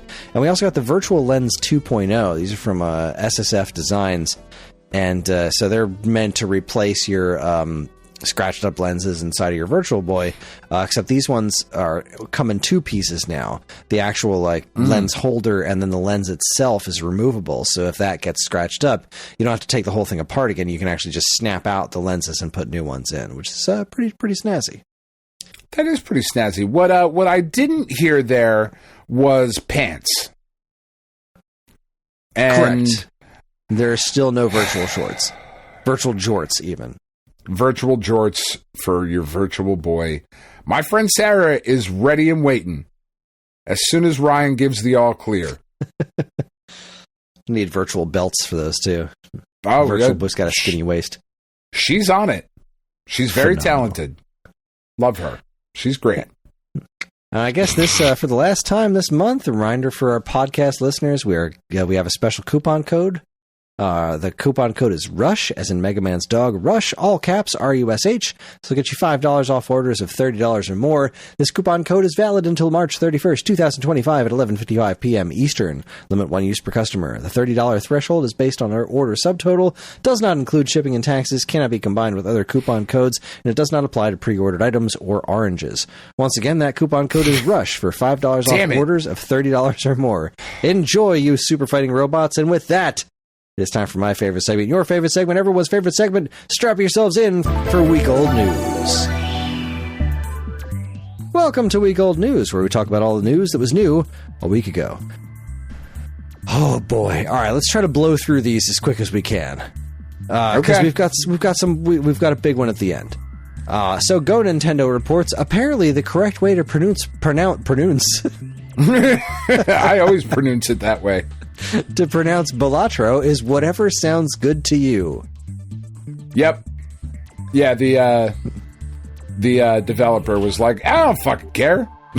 Yeah. It's like, that's awesome. Good for you. However, there was an update to this. Local Thunk, the developer, says you can say it however you want. But apparently, the way Local Thunk says it is Balatro. Yeah, I disagree. It's Balatro. Yeah, it's Balatro. That's what it's always going to be. But Balatro doesn't sound terrible. But I think Balatro sounds better. It sounds more natural. It sounds almost like a lunch meat, you know? Let me, a little provolone and Balatro. Yeah. See? It rolls off the tongue. Yeah, it definitely does. This isn't much of a news story, but it made me chuckle. Polygon reports Elon Musk just got ratioed by the Assassin's Creed account.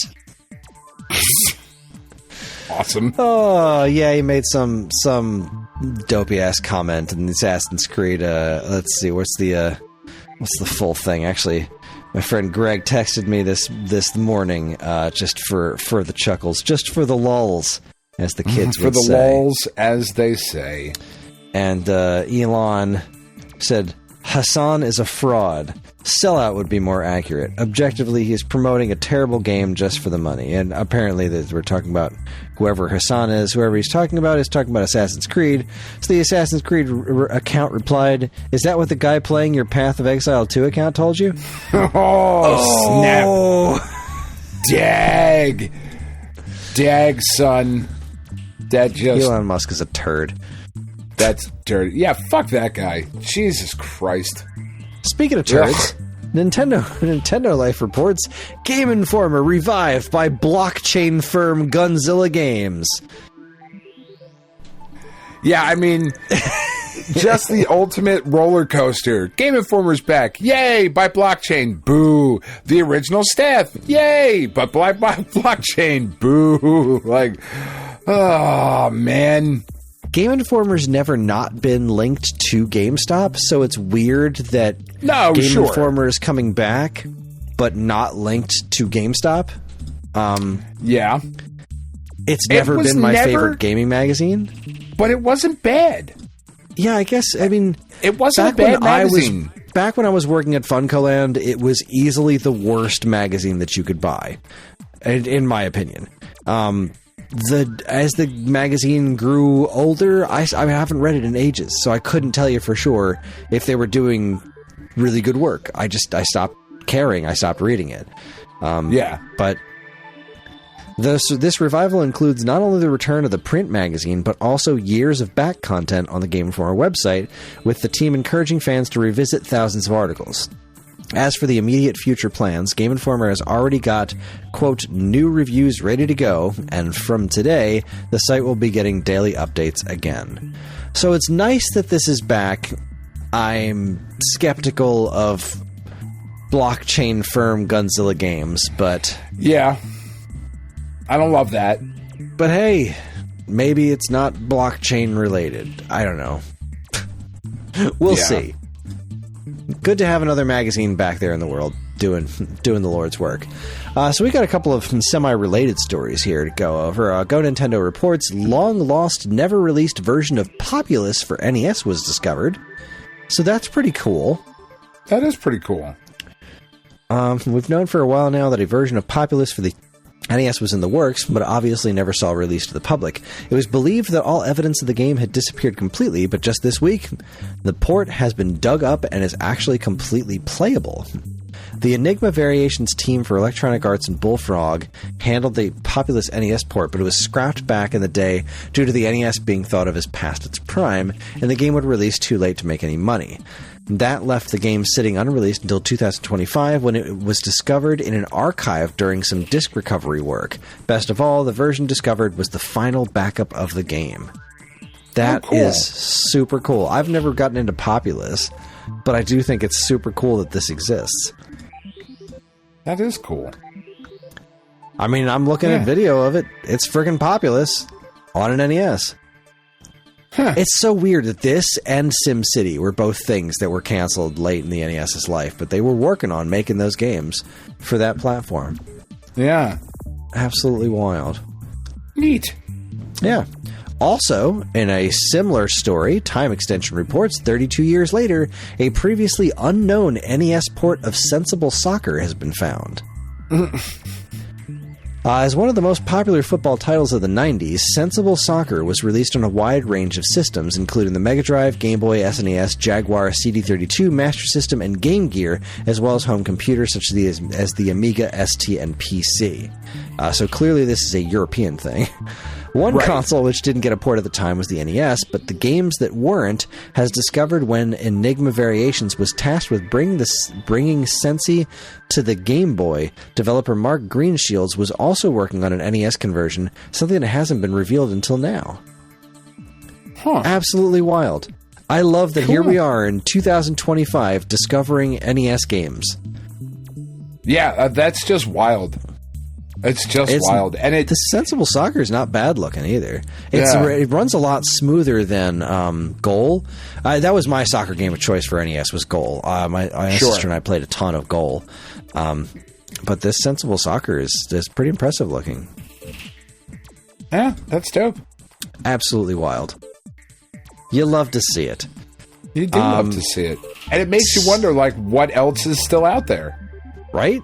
We're still discovering Atari games, for crying out loud. Yeah, this is what I'm saying. Like, what NES stuff for years. Yeah, that's crazy.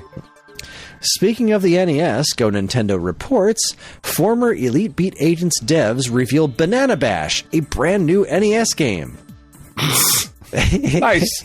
Love it. It's like this kind of single screen. It doesn't seem like it plays anything like Bubble Bobble, but it's like, you know what I mean? Like it's a single screen action kind of thing.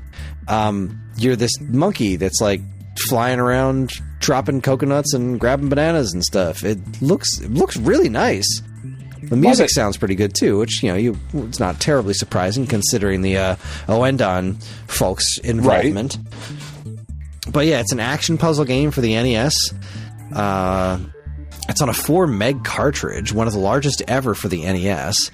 Banana Bash flips the action puzzle genre on its head, combining eye-popping visuals, wacky humor, brain-bending challenges, and a groovy soundtrack with beat-matched and key-synced musical sound effects that will have you dancing in your seat. Absolutely wild. I'm into it. It's scheduled to kick off crowdfunding in 2025, so Yeah, this is super awesome. I hope it gets released on other things besides just the NES. Yeah, that's awesome.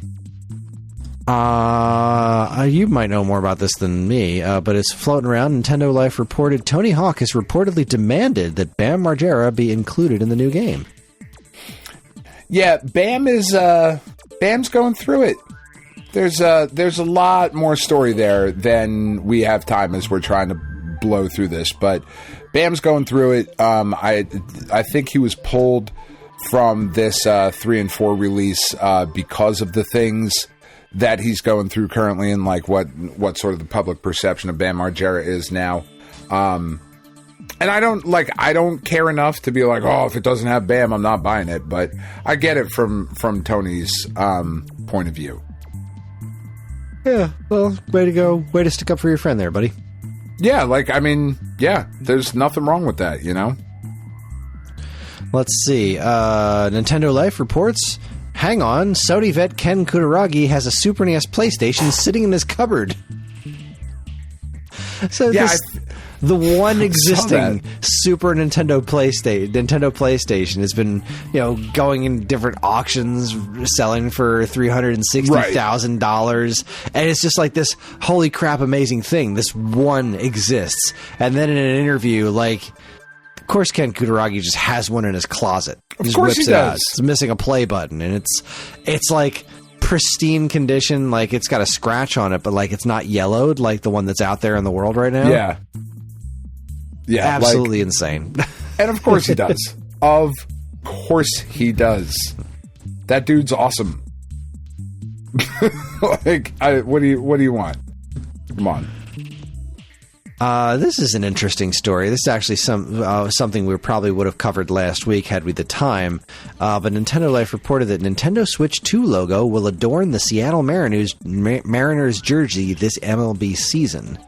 Yeah, I thought that Nintendo had kind of cut ties with the Mariners. Ownership hasn't sat with Nintendo since 2016, with the firm retaining a 10% sale. Okay, so Nintendo has owned a 10% share, but they do still share a lot of love, and they're going to put the Switch 2 logo on all their jerseys, which is pretty cool. It is pretty cool. Yeah, it's a big... I hate that MLB has gone down the road of putting patches on the jerseys that are not for, deceased players or things like that. Because that's always just been one of the classier things. And I know that it's been in European football for ages and ages, and it's just pervasively invading American sports, and I don't care for it. And not because, I'm a Yankee traditionalist. I see all these things all the time of, the Yankees can't have alternate jerseys because it's the history of the pinstripes. Shut the fuck up. You're so not fun. Get out of here, you old people. You suck. I just don't like seeing advertisements on jerseys full stop. I don't care that it happens to be on the team I like. I just think it's gross. But there's something somewhat charming about a bunch of baseball players going out there with a big Nintendo Switch 2 logo on their shoulder. It's kind of fun. It's neat. I also think I think the bright red patch looks really cool against the teal. I think it's a neat look. It does look kind of cool, and at least it's the Nintendo's, at least it's a fun advertisement, like the one that the Yankees have. And don't get me wrong, I understand the history and tradition of the pinstripes and the kind of vaunted place that uniform has in sports iconography and all of that. But then there's a Star Insurance logo on their arm. It's well, fuck, okay. Could you be any more corporate, you pricks? You put an insurance company on your fucking thing? If it was for Nate's Pickle Relish, I'd be, okay, that's fun. Or Nathan's Hot Dogs. I don't fucking know. But, yeah. Good for the Mariners. Julio Rodriguez is awesome. I just like this headline a lot. Kotaku reports, fans celebrate surprise Lego Pokemon tease, free from Mega Bloks hell. I mean, that is just going to make so much money. Yeah, it's not until 2026, but they've done gangbusters with Lego Minecraft, Lego Mario, Lego Sonic. Yep. Like Lego Pokemon is such a no-brainer, but they've been tied to Mega Bloks for so long. And Mega Bloks aren't great. Mega Bloks are not Legos. Okay, John has one of the Mega Bloks sets, and they're all right. But yeah, I've got a couple He-Man things that are Mega Bloks, and they're cool. Like, but they're not Lego. They just aren't. Yeah, they're just not Lego. So that brings us to today's big news. Nintendo Direct announced for tomorrow. Let the wild speculation begin. Because Today it's not is March the Nintendo 26th. 2 Direct. Yeah. Today is March 26th, which means there's a Nintendo Switch 1 focused Direct tomorrow, and then a Switch 2 Direct is on Tuesday. The big Switch 2 Direct is on Tuesday. That's what I'm itching about. But the fact that there's a Nintendo Direct announced for tomorrow, it makes me think. Now, I've been saying this for a little while. I wrote 2 articles about this over the last couple of months. Yeah. I think, and I'm saying it here, that the I'm saying here probably not for the first time, but I'll say it again, the day before the Direct airs. I think that the Nintendo Switch is going to go through a price drop. I think that the Switch 2 is going to be less expensive than we all think it is, because I think Nintendo wants to be really aggressive with it. But they can't release it at $300 if the Switch is $300. So I think if they were ever going to announce that, would they want to announce a price drop for the original Switch during their Switch 2 presentation? No. That seems like an ill-conceived move. The only way to do that is to announce it in its own separate situation, but you don't want to do it too far in advance of the Switch 2 because you don't want to kind of eat into that thing's news. So doing a Direct this close makes me think that I might be right, that they're going to announce a new pricing structure for the existing Switch line. And this is me going out a little bit more on a limb, but I've been saying it for a while that I think it's very important. I think they're going to also announce a Player's Choice line. Player's Choice or Nintendo Selects, whatever the hell they want to call it. Right. Nintendo Whatever Switch their greatest hits thing is going to be. Exactly. They're the only platform that has such a large physical presence. Like when you go into stores, the PlayStation, Xbox sections are mostly those little cards. Whereas Switch games, the Switch physical games, still take up a decent amount of retail space. And they still produce a ton of them. If they could start doing, like, this is the time to do that. Yes, you could continue to sell Mario Kart 8 for $60, but you're going to release Mario Kart 9. You need to differentiate Switch hardware from Switch software from Switch 2 software, and having a line of inexpensive games that are also compatible with the Switch 2. I think that's money in the bank. I think that it would be weird not to do it. It gives new life to a bunch of stuff. It gives a banner for third parties to re-release their old Sonic games or Prince of Persia games or whatever the hell else they want to re-release. Continue to print those things and continue to make money off of them, and also, have the digital games be less expensive.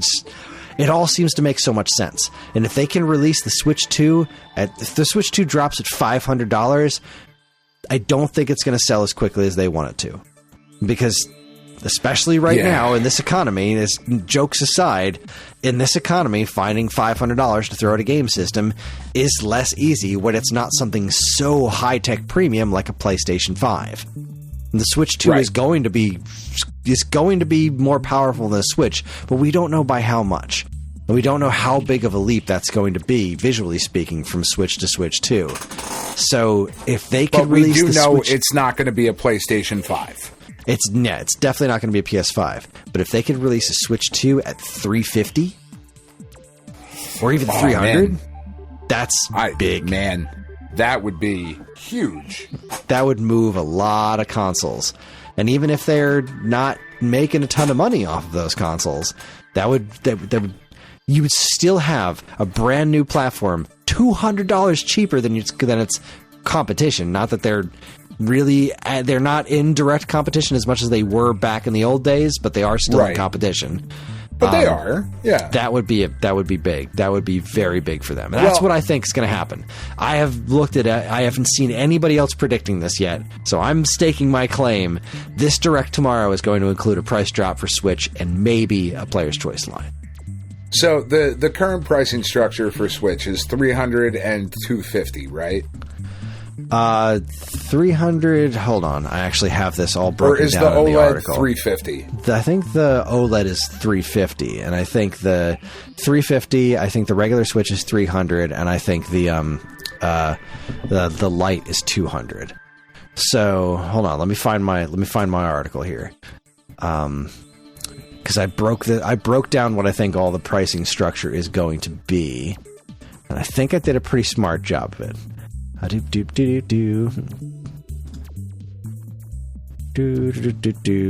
Scrolly. Okay. Here's what I think.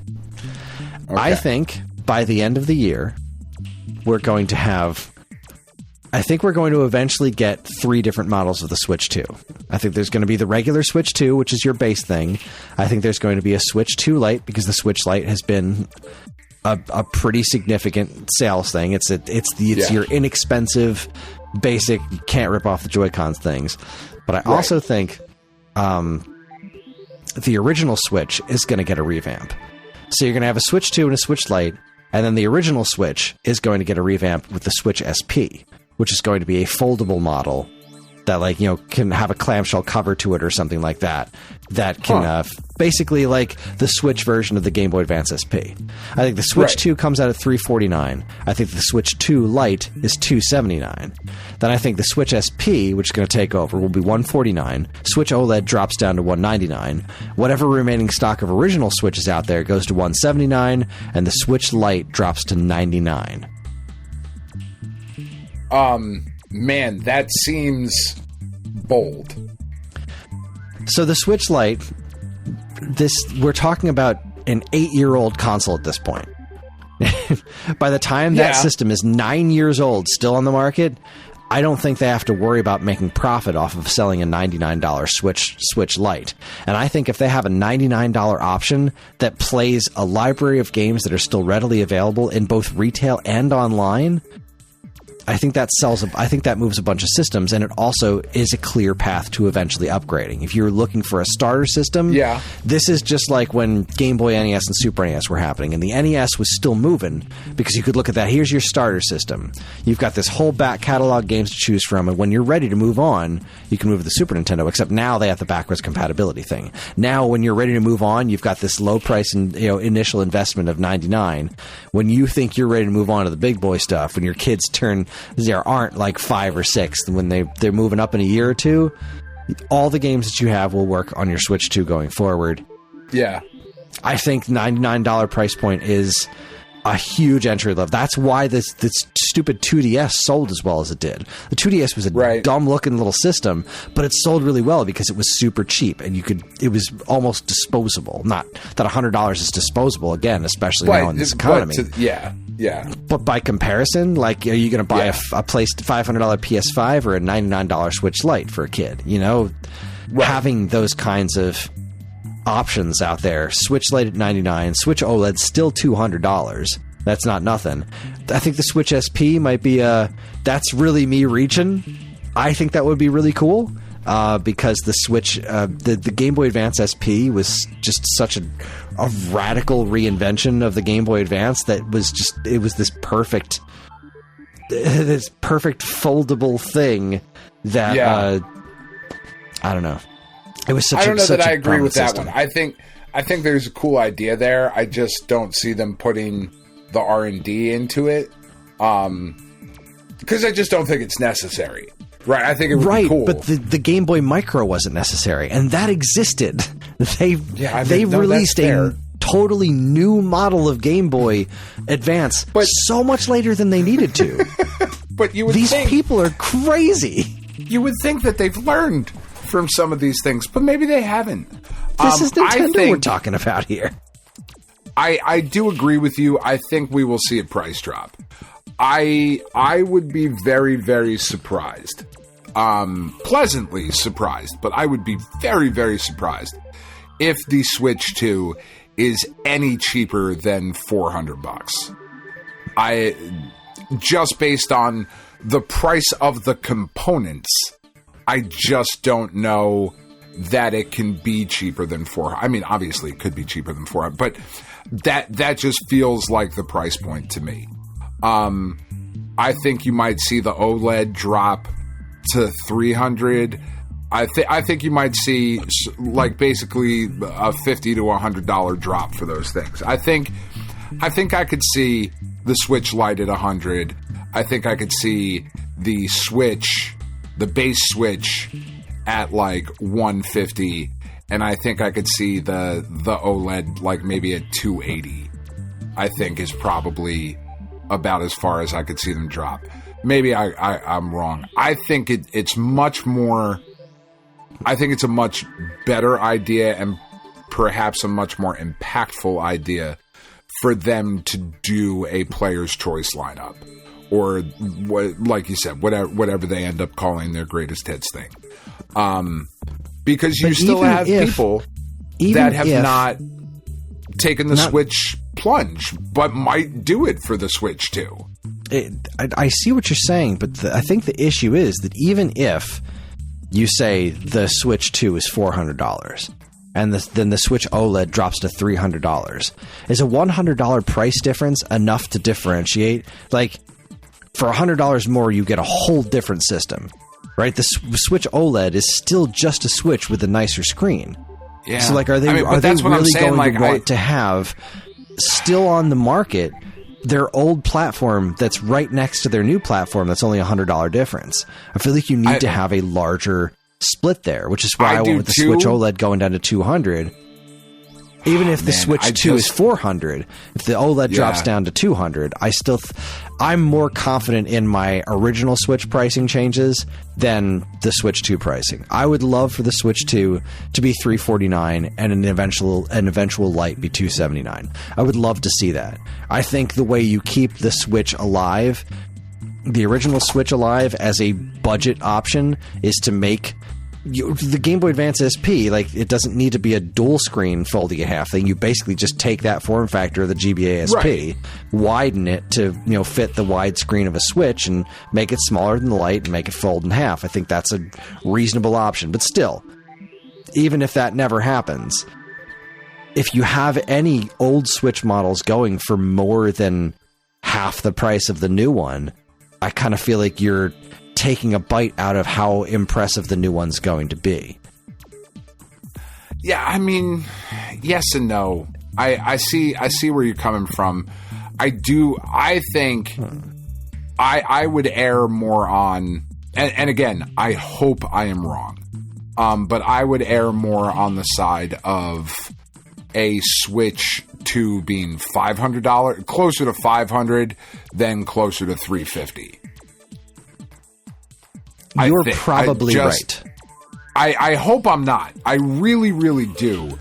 Because I don't think a Switch 2 at $500 is a great value proposition currently. Yeah. I mean, don't know what else they're going to say about it. On launch lineup and all of those things. Yeah. We don't know what else it can do. But $500 is a big ask. It's a big ask, and like a brand new PS5, right? Like, just looking right now, a brand new PlayStation 5. I'm looking at Walmart. I just typed it in. Let's see. Let's click on shopping here. So, PlayStation 5, just the disc, a disc console slim Astrobot bundle is $450. So I can get a PlayStation 5. That's at Walmart. At Best Buy, the same or the console, the digital slim with Astrobot is $400. So if you're dropping a Switch 2 at more expensive than the PlayStation 5, even though the PS5 has been out for a while, even at the same price, but it kind of has to be just because of like the component, but it can't come out at $300. I would be shocked. I would be fucking shocked. We just don't know enough about it yet. We don't know what it's made out of. We don't know how. We don't know how aggressive Nintendo wants to be with it, because again, this is one of those, razors and blades situations. They don't want to take a loss in the hardware like other companies do, but they're not completely unwilling to. They've done it before in the past a couple of times. And in this current situation, they've mentioned that they're going to take the current, economic situation of the people of people around the world into account when they're talking about pricing with this thing. So it's possible they could be that aggressive with the pricing on the Switch too, that they want to show that it is both. They don't want to fall into the Wii U trap of it being like, well, why am I just getting a Switch? Why do I need this fancier Switch? This is just like the OLED, right? They need to show that it's a totally different system, but they also need to be aggressive if they want to get enough of these platforms out there. Yeah, I mean, and the pricing strategy is interesting because, like, I'm looking at GameStop now, and a used PS4 Pro, or a refurbished Pro, from GameStop is $220. So it's not half the price of the PS5. Like, now it's only $20 off from being half the price, and this is a used one. Mm-hmm. But even a used one is not half the price of the current console. And again, you're like, I don't know, man. I think it's much more important for Nintendo to have some sort of budget line for their games. I think if we go into the Switch 2 and you are still selling Mario Kart 8 at $60, it's fucking insane. But this is also the company that when the sequel to Breath of the Wild, when Tears of the Kingdom came out, Breath of the Wild didn't get cheaper, which is fucking weird, but also didn't seem to matter. No, not so much. But like if Mario Kart 9 comes out and it's $60 and Mario Kart 8 is $60, like that just doesn't seem... The time seems right for all of those people that have not taken the Switch plunge yet, that might get a Switch 2, to be like, I can get this list. Like, if I can get a Switch 2 with, let me say that the launch title for Switch 2 is Metroid Prime 4. Okay? I think that's a pretty safe bet at this point. But let's say that that's definitive. I can get my Switch 2, and I can pick up Metroid Prime 4. And that's the game I'm really excited about. That's why I didn't get a Switch, because they didn't put a new Metroid on Switch. Right? I mean, Dread. But they didn't put a new Prime on Switch. So now, I've got my Switch 2, and now I want to go back and get Breath of the Wild and Tears of the Kingdom, and they're only $20, or they're only $30, because they're the Player's Choice line. So now I'm going to jump back in and I'm going to get a lot of these old things. Like, it got brought up on our Discord today. A fucking new copy of ARMS is still $60. Come on, Nintendo. What are we doing here, guys? No, it's not. There's not a $60 game there. And like, I like ARMS a lot. My buddy Mike, Lord Helmet sent it to us for the kids to play. We had a blast playing it 8 years ago. But like 8 years ago, why is that still a $60 game? That's fucking wild.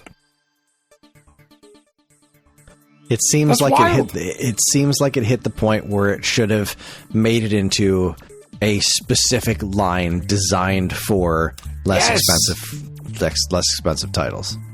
Yeah, and not only that, but then you get all the nut jobs like you, who all of a sudden find yourself with one or two of these games, and you're like, well, fuck, now I have to go get the rest of them, because the banner matches. And that's not nothing, and I say that with love. I do say that with love. Fucking, I have a bunch of stuff waiting for my first Stone Age Gamer paycheck. I have a bunch of stuff from fucking AliExpress that are Chinese knockoffs of Spider-Man figures that I'm going to order so I can build my Spider-Verse. I don't need any more fucking Spider-Man figures. I don't. but these are ones I don't have. Like, and I can fit. Sure, let's fucking do it. You know. So, like, I get it. Collect the way you're going to collect and do all those things, and Nintendo seems to value the physical collector in a way that Sony and Microsoft definitely don't. Yeah, man, it's going to be a weird one tomorrow. It's going to be really weird. It is. Because it has to be major.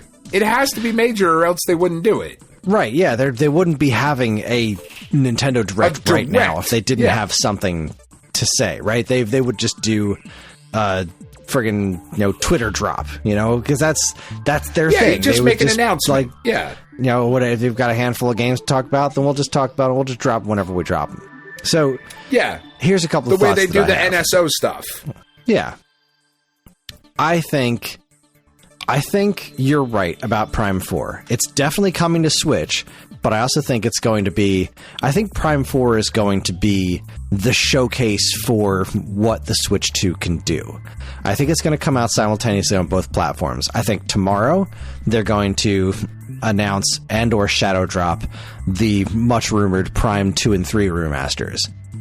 We're going to get and then they're going to show a short, like a little teaser of Prime 4, a little bit more info on Prime 4, and say, we'll talk more about this very soon, meaning at the Tuesday Direct for Switch 2, right, where we will be able to compare the footage side by side.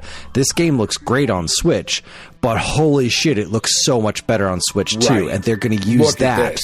This is the side-by-side comparison. This is the case for why Switch 2 is important over Switch 1.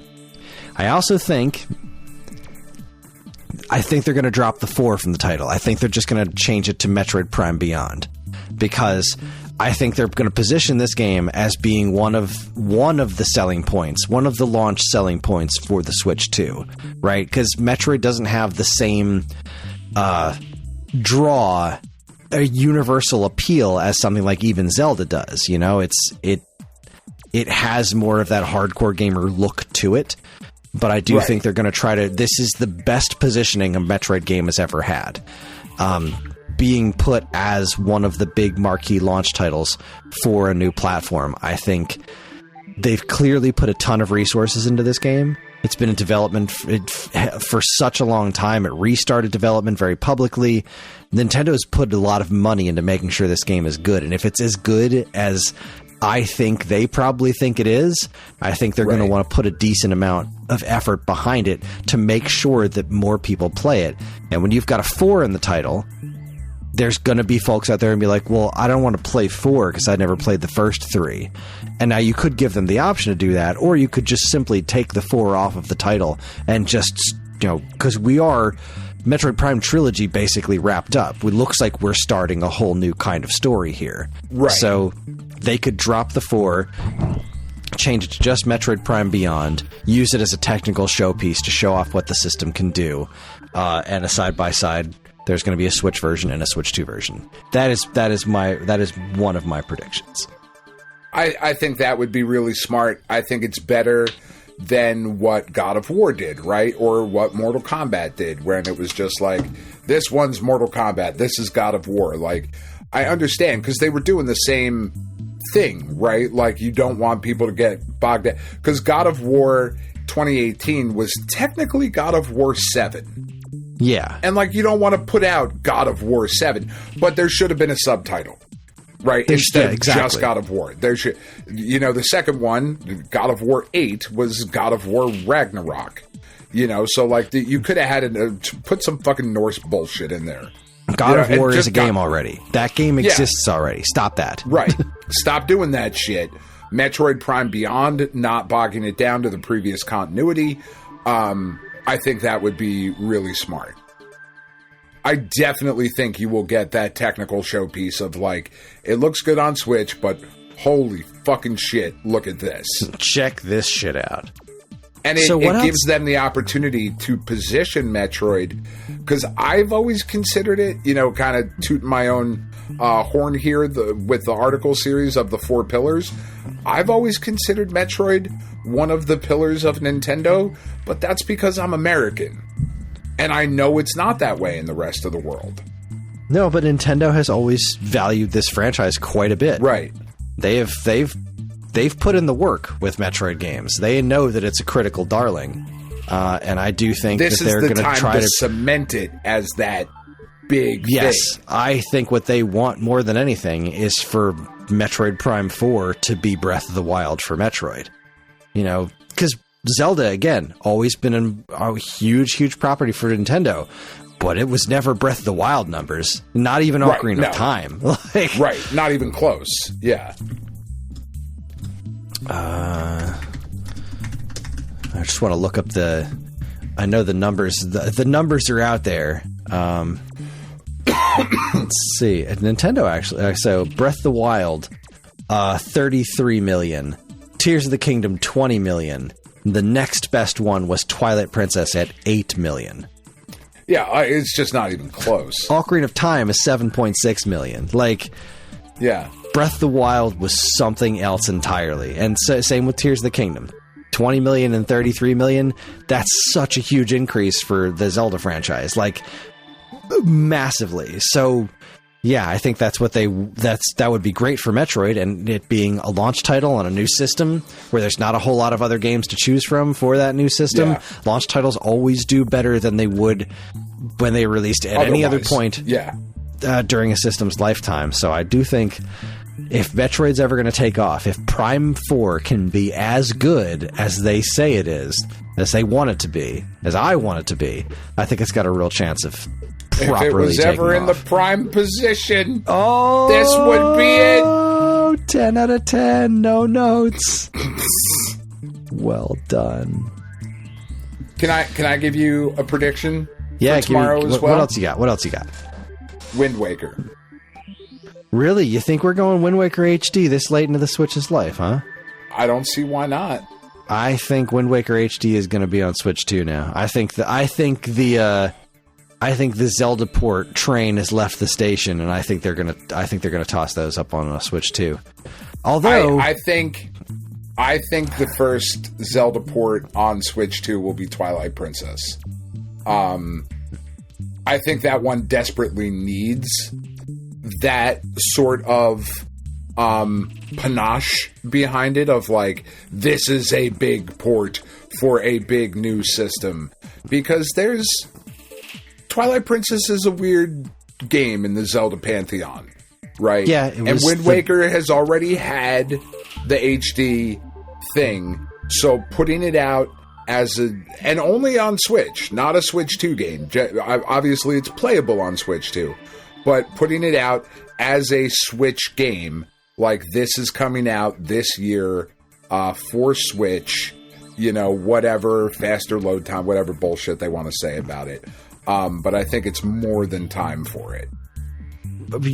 Twilight Princess HD exists, right? Yeah, I do. Okay. I think it needs more than that. I agree. I think that it didn't I don't know what it needs, but I feel like it needs more than whatever that HD version is. Whereas Wind Waker does not. Yeah, Wind Waker handled that transition into high definition extraordinarily well. I know some people complain about too much bloom lighting or the colors being different. I think the game's stunning. I think it could use maybe a tiny bit more cleaning up for a Switch port. I'd love it, right? I think it's great. I don't think there's a huge reason not to have it be compatible with Switch and Switch 2 other than just to, gate it off, being like, fuck it, you want to play Wind Waker HD? You got to get a Switch 2. I don't know.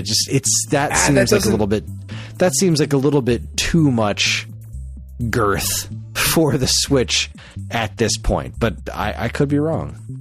Yeah. I mean, I'd like to be wrong. And again, I think it makes sense that. All right, here's my bold prediction. All right, you get the Switch price drops and all of that, and they announce the Player's Choice line, whatever the fuck it's going to be, with Wind Waker HD as the debut title in that. Okay. That way you have a reason to still jump into it, I guess. I don't know. That's my prediction. That's an interesting prediction. I don't hate it. Because you're right. There has to be something big, but this isn't going to be an earth-shattering Nintendo Direct. that would be weird to do this close to the Switch 2. And I don't, as much excitement as there would be for a even more gussied up version of Wind Waker HD, I don't think that eats into anything for Switch 2.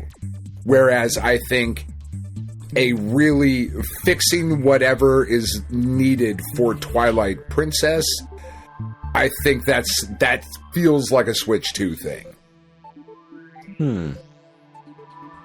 You know what I mean? Like you said. I hear you. I understand. Yeah. I hear what you're saying. My reservation... Yeah, as long as Wind Waker comes first. Because I don't think they're going to do another... Because, what was it? Twilight Princess HD was, I think, a year after Wind Waker HD? Something like that. So I don't think they're going to do... I don't think they would do another version of Twilight Princess again before re-releasing Wind Waker HD. But no, certainly not. That seems weird. And like I said, I think that's a fun announcement, maybe as part of the player's choice thing or whatever, but not so big that now you're starting to eat into some of the spotlight of the Switch 2. Right. I think seeing... another prediction of mine would be that we will see more Wii ports. I want to see Yoshi's Woolly World personally. I think that's one of the last Wii U games that hasn't been ported over to the Switch yet. But I do think we might see a few more reaching into the back catalog in the Wii territory. I think now would be an excellent time to drop Galaxy 2 HD, because we got that Mario 3D All-Stars pack that weirdly stopped at Galaxy instead of Galaxy 2. So Galaxy 2 is just sitting on the table there. That feels like a Switch 2 to me. See, I think that one... Well, Galaxy 2, they already did Galaxy. It's the same engine. Like, are they going to give Galaxy 2 the royal treatment, or just drop... They wouldn't even release it physically, probably. They'd probably just throw it up digitally and be like, here's Galaxy 2 HD running the exact same way as Galaxy did. Just like that. And then potentially leading up to a Galaxy 3 on Switch 2. Because I suspect that they're not going to be hitting us with very many ports on Switch 2. At least not out of the gate. I think they're going to be hitting us with a bunch of new stuff on Switch 2 to really drive home this is a new platform with new games that can only be played on this new system. So you don't think we're going to get new Mario Kart 8 Switch 2 HD edition?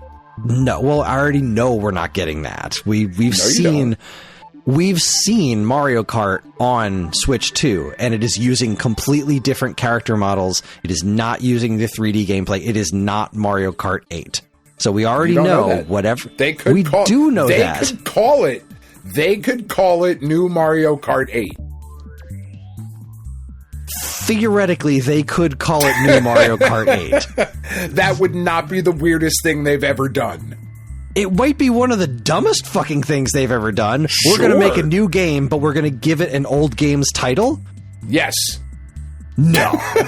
You're out of your fucking mind. We're going to new DLC for the Switch 2 version of new Mario Kart 8 Wii is fucking different character models. The rest of the game still looks like Mario Kart 8, but this DLC is fucking nuts. We just didn't bother making a full game. Why would we? We don't have to. I think at this point they do. I think at this point a proper new Mario Kart, I think, is going to mean a whole heck of a lot coming out of the gate.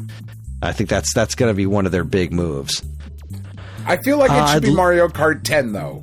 Like, I know 9 doesn't exist yet, technically, but I feel like it's been long enough. We should be at 10 at this point. I think you could say that Tour was 9. Oh, okay. If you really wanted to, I think you could say... Because, like, not all Mario Kart games have been numbered. It could be Mario Kart 10. That's fair. They didn't start numbering them until fucking 7, right? Mario Kart X. I like it. I think Tour should count. Yeah, so all right. Mario I see Kart where 10. your head's at. I'm into it. Picking up what you're putting down. Yeah, I think the majority of what we're going to be seeing on Switch going forward is some high profile, much requested ports. And as much as I would hate to see Kid Icarus Uprising relegated to that because it's going to sell a fraction of what it should.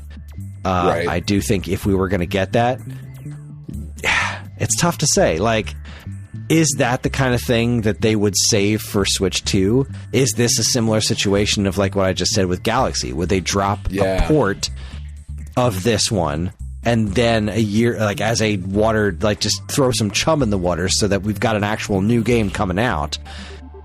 Like similar to what we saw with Metroid Prime, right? Metroid Prime Remastered seems like it was physically like this is what we were testing Prime 4 on, like as far as game engine goes. So like if they redid Kid Icarus Uprising, they're working on a new game, but this is the game that they were playing with to make that new game. That's how Wind Waker HD happened. They were figuring out Breath of the Wild and they were trying different graphical things like, well, this looks fucking good. Let's make this. You know, I want it. It's I know that you do, and I really, really hope it happens because it's one of those games that more people should play, but it's fucking impossible to play. Because the control, the gameplay is maddening at best. But it'll be interesting to see if Nintendo finds themselves in that weird position that Sony kind of finds, and Microsoft find themselves in, wherein like. This past year for Christmas, I got the Marvel vs. Capcom Fighting Collection. And it's a PS4 game. There is no physical PS5 version of that game. That is a PS4 game. And this is where I think them waiting 6 years into the PS5. It's 5 years? Exactly, like, but they didn't. And we're still getting this is, only so. Yes, so they are still making only PS4 games. But there's a really big difference between the PlayStation 5 and where the Switch 2 is, because it's the general understanding that the Switch 2's been done for a long time. They've just been building up a library and building up stock. So, like, whereas the PlayStation 5 came out and Sony was just like, here's the system, you want it, because it says PlayStation 5 on it. We'll figure out the games when we figure out the games. Exactly. People did. That fucking worked. The system sold great. Whereas Nintendo's situation is more like, they could have dropped this at any time in the last year, probably, but they've been holding off because they want to make sure they have enough quality software to have a consistent release schedule for like a year at least, and also have enough stock of the system built up to combat scalpers. Now, this isn't confirmed. This is industry guessing based on how much we know and how long we've known it. But it does seem plausible that Nintendo's got a whole lot of software just sitting in their pockets, ready to dole out over the next 6 to 12 months at regular intervals to make it so that there's, you know, like when the Switch launched, it was like, here's your one big game a month for like a year. So like that 3D it's a really Donkey smart Kong way game to go about it.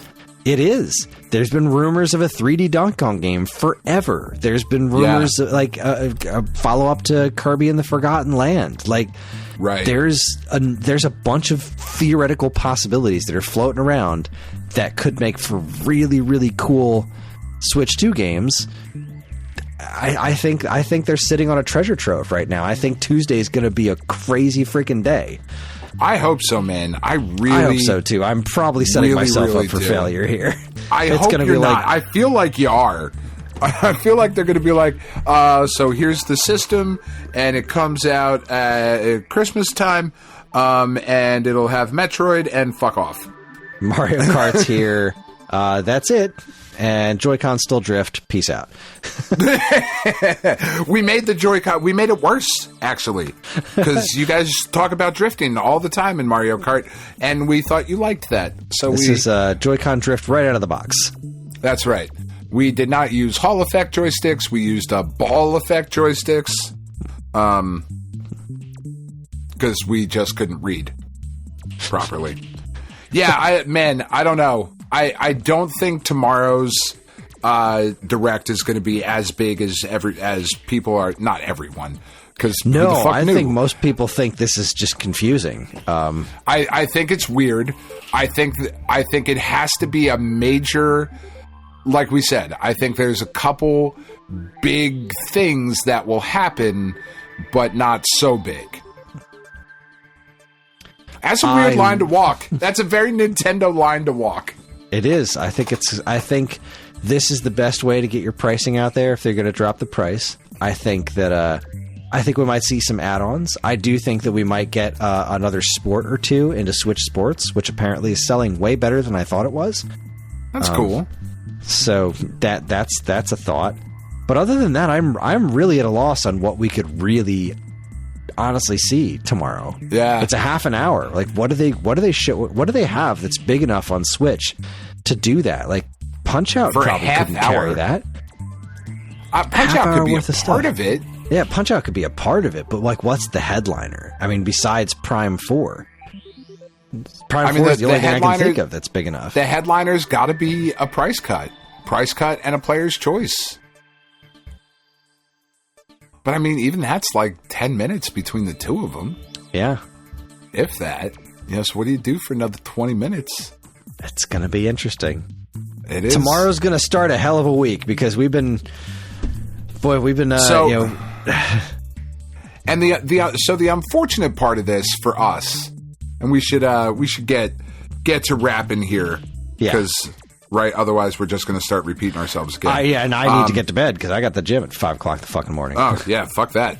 I know I got to go to work tomorrow. The unfortunate part is that I am going. It's not unfortunate for me. I'm going on vacation without my children for the first time ever this weekend. So we are not going to record right after this Direct drops. So next week's podcast is going to be reacting to both Nintendo Directs. Yeah. The Switch and the Switch 2. So we really can't talk about anything else. Yeah, next week's going to be a heck of a show. It is. But anyways, that wraps up week old news. We do still have a little bit more to talk about for our final segment. So we're going to take ourselves another quick break. And when we come back, we're going to talk about what we've been up to, including some delicious food. You're listening to the Stone Age Gamer podcast from Geekade.com. Stick around.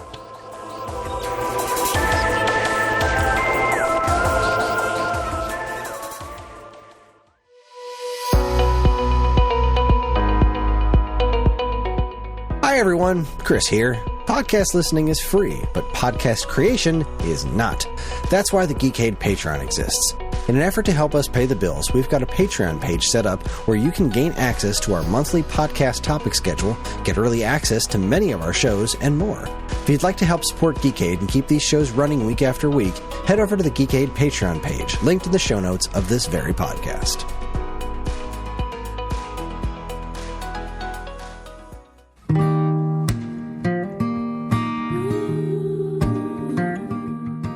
We are Safe at Home, the leading dog rescue in the heart of New Jersey.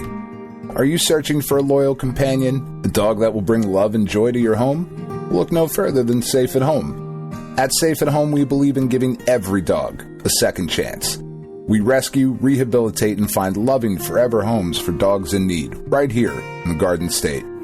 Our dogs are ready to make a lasting impact on your life. Each one has a unique story, a wagging tail, and an incredible capacity for love. When you adopt from Safe at Home, you're not just gaining a pet, you're becoming a part of our family.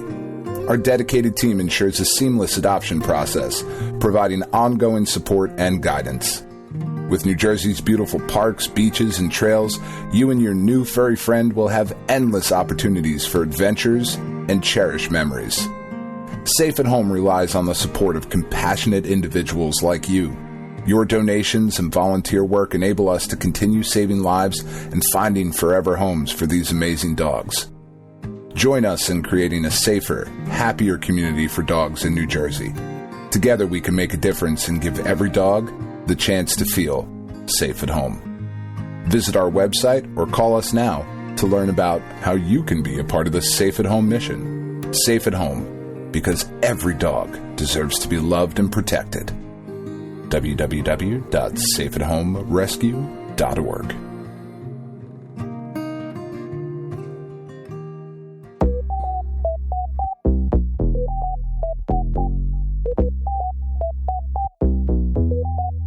No way. Hey guys, Vestlord Dean DeFalco here, and if you like when I get on the mic here, good news. I'm in other places too. The Vestlord is on YouTube, the Vestlord is on Twitch, the Vestlord is on Substack. He's everywhere you want him to be, he's everywhere you need him to be. Find all the links in the show notes, but for those who can't wait and need a taste this instant, head over to Substack, vestlord.substack.com. Check out what I'm writing over there. New articles every week, and my writing will always remain free. Till next week, muchachos y muchachas, deuces.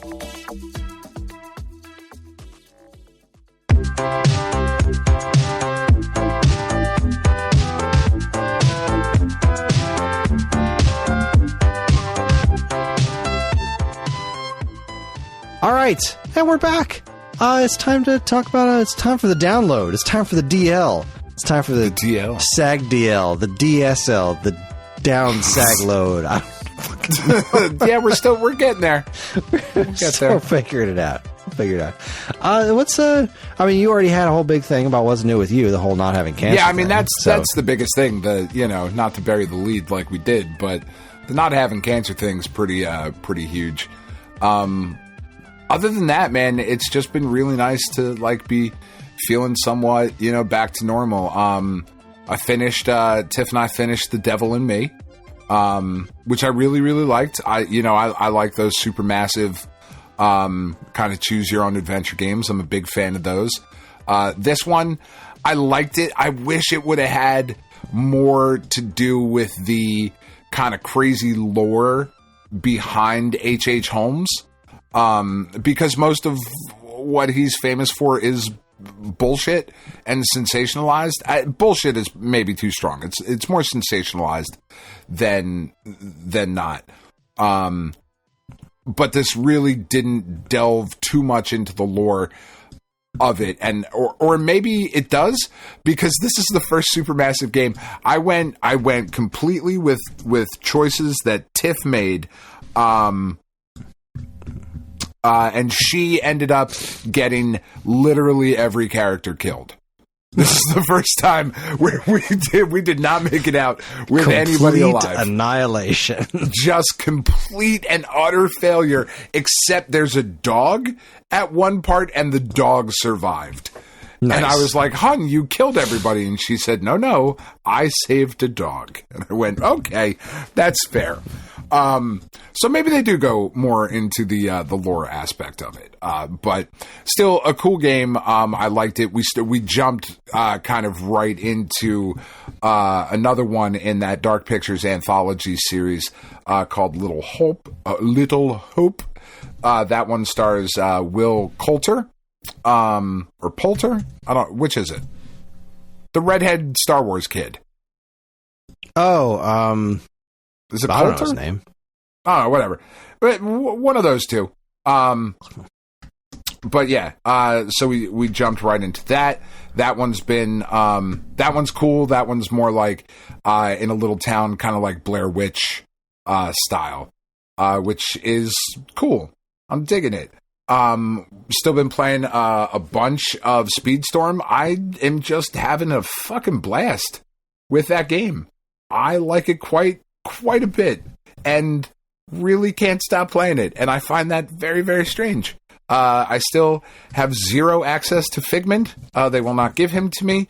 Apparently, he is one of the worst racers in the game, as far as the meta is concerned.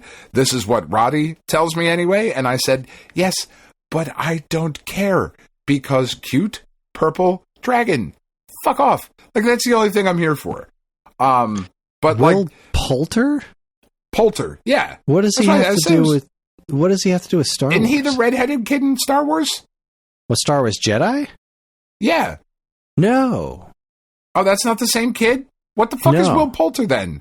Oh, no, he's Adam Warlock. Fuck, Adam Warlock. Thank you. Yeah, some sci-fi bullshit. You know, it's close enough. He's weird, sort of famous redhead. They kid. do look kind of similar. I can see what There's a similar vibe. Yeah. You know, there's a similar redheaded stepchild vibe to both of them. It's fine. Yeah. So that's been awesome. Speedstorm's really, really good. Apparently it runs like shit on the Switch. So hopefully it runs better on the Switch 2 at some point. I did play some of the demos that I know I joked about it a couple weeks ago of like, I'm going to download all the Metroidvania demos for the Steam Demo Fest or Next Fest. And I did. I downloaded most of them, most of the 2D Metroidvania stuff. The standout one so far has been this game called Modra or Moadra. I don't know.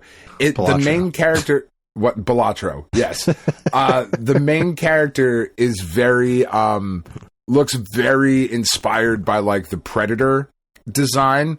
And it's got like a really cool like sci-fi look to it. And it played really well. Like it was really cool.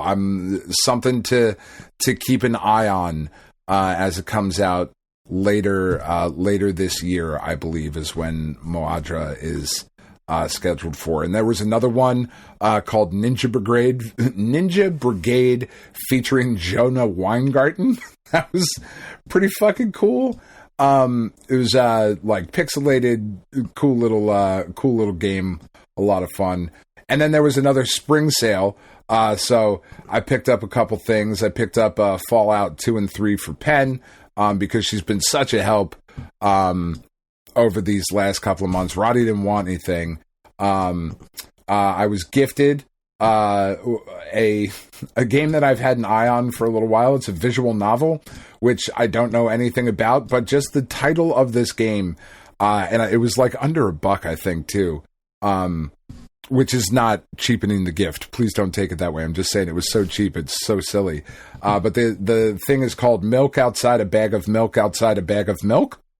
Yeah, I don't know what the fuck that's about, but I have it now and I'm going to play it. Undertale was on sale on the Steam sale for 99 cents. So I got that. Undertale on Undersale. Yeah. Undertale on Undersale, baby. Love it. And then Portal 2. Bought that again because it was $1.99, and as many times as I've purchased Portal 2, I still don't think I've given them enough money for that game. But now I have it on the Steam Deck and can play it portably. I know I could do that on the Switch, which I already have, but now I can also do it here. You can do it twice. You can have one in each hand. I can do it twice. I could. And then I also picked up, because I think it was around $1 or $1.50, something like that. VVVVV was on sale on the Steam Deck, so I grabbed that as well. So I've got just a metric fuck ton of things to play now, and I'm very excited because, as we talked about earlier, my hands are starting to feel good. I'm going to be able to jump into these things. So I've got all of this stuff. I picked up Ultros a while ago, which was that really cool looking sci-fi trippy Metroidvania with the cool like ninja alien thing. I grabbed that on Super Sale a while ago. I've still got Battletoads, Fight and Rage, the Fight and Herds game. I've just got so much here to jump into. I'm just really looking forward to rejoining the world, and being like, oh, this is just a thing I'm going to be able to do, and I'm just going to jump in and play a game, and it's going to be awesome. So yeah, it's been a really good week. Wondrous. I do have to ask a question. We had a question sent to us from Bobby Idad Moore, and they were asking, I've just started listening to the SAG Bag episode, and the question I forgot to send you the other week was this: why isn't the SAG Bag called the SAG Sack? That's a really good question. It's a solid question. Good. I think it came from the fact that the Discord was so insistent that we call it, that we had already missed a big opportunity in calling it the SAG bag. Yeah. That we just landed there, and moving on to the SAG sack. I think maybe we'll have to make something else into the SAG sack. I think we will. Maybe we make that one the SAG bag after dark, when we answer only sexy questions. That could be the SAG sack. Good enough. Now, there's an idea there. We'll get something with that. We'll mull it over. We'll come up with something. We'll get there. Well, so I guess that. What you got? Oh, I tried to barrel through there pretty quickly so you could get to bed. Let's see. I finished Be Brave, Barb. Nice. Which was lovely. The last world was pretty difficult, but far more rewarding difficult than just absolute rip your hair out frustration of trying to time these stupid things. Spoiler alert, if you don't want to know what happens when you 100% complete the game, but when you do, you unlock Dadish mode, which was somewhat disappointing, because when I saw Dadish mode, I was like, oh, I'm going to be able to move on my own. But it still auto moves you. Really, the only difference is that you look like Dadish and you have a double jump. So, okay. It was a lovely game. I thought the ending was cute. I've been listening to the music like all week long. It's pretty great. It's a solid game. I think I reviewed it. I gave it a 7 out of 10 because it's about where it belongs. It's not perfect, but it's a good time. Sure. We watched. John and I watched Minecraft Live together on Saturday morning. That was pretty fun. Nice. They're doing the new graphics mode. I forget what they called it. That looks really neat. The happy ghasts, which was just like, what the... I never in a million years would have imagined this. The thing that they announced during that Minecraft Live that made me personally happy is I've never been able to get into Minecraft, and every time I play Minecraft with John, it's like a fucking nightmare. Because there's no map. I can't find my way around anywhere. There's this locator bar now. So you can always find where the other person is. Even if you're not specifically finding your base, you can always find the other person. And that is where I would get lost more than ever, because John could almost always find his way back to whatever base we've built. But I could never find him. If I actually went adventuring and exploring off somewhere instead of just like going in a straight line and very specifically being careful about adventuring, I could never find my way back. So that locator bar, that was awesome. They showed off another scene from the Minecraft movie, which looks insane, but it really I'm excited about it. I'm excited to see it with the kids. I'm actually going with Karen and the kids, and then our friends, the Dentons, we're going together because their daughter is a huge Minecraft fan too. So we got movie tickets. We're going to go there. That reminds me, I need to talk. We're going to go see the movie, and then we're going to go. All going to go to dinner together. But I forgot to mention when I saw her today that John requested a change in venue from Red Robin to Applebee's because he likes the pretzels at Applebee's better. So. That's neither here nor there. But I went out to the movie theater and I picked up our tickets today. So we have tickets for the Minecraft movie next Thursday. Nice. Jeez, I'll have that to talk about too next week. Yeah. Goodness gracious. I will not have anything to say about that. Right, your kids aren't big Minecraft goons, huh? Not anymore. I mean, they were at one point, and then they saw the trailer for this, and they were like, nope, that's not it. Ick. Yeah, and now they're very much of the this is a soulless corporate cash grab, and fuck, Jack Black is not Steve. So, okay, sure. What they've been talking about in the movie and Minecraft Live, it does seem that the creators of Minecraft have put an awful lot of thought into this movie, which is what makes me think it's probably not going to be a great movie. Yeah, I'm looking at this like, I don't know that this doesn't scream corporate screw up to me so much as maybe somebody should have talked to these guys about what does and doesn't translate to live action. Maybe don't do this. I think the villagers look like a horror show. I don't think they look... I think they're on par with the dwarves in that new Snow White movie as far as I don't like the sheep and the cows and the monsters. It looks neat. I think them being all done up in live action is neat. The villagers look like horror to me. They look They don't look great. Disturbing.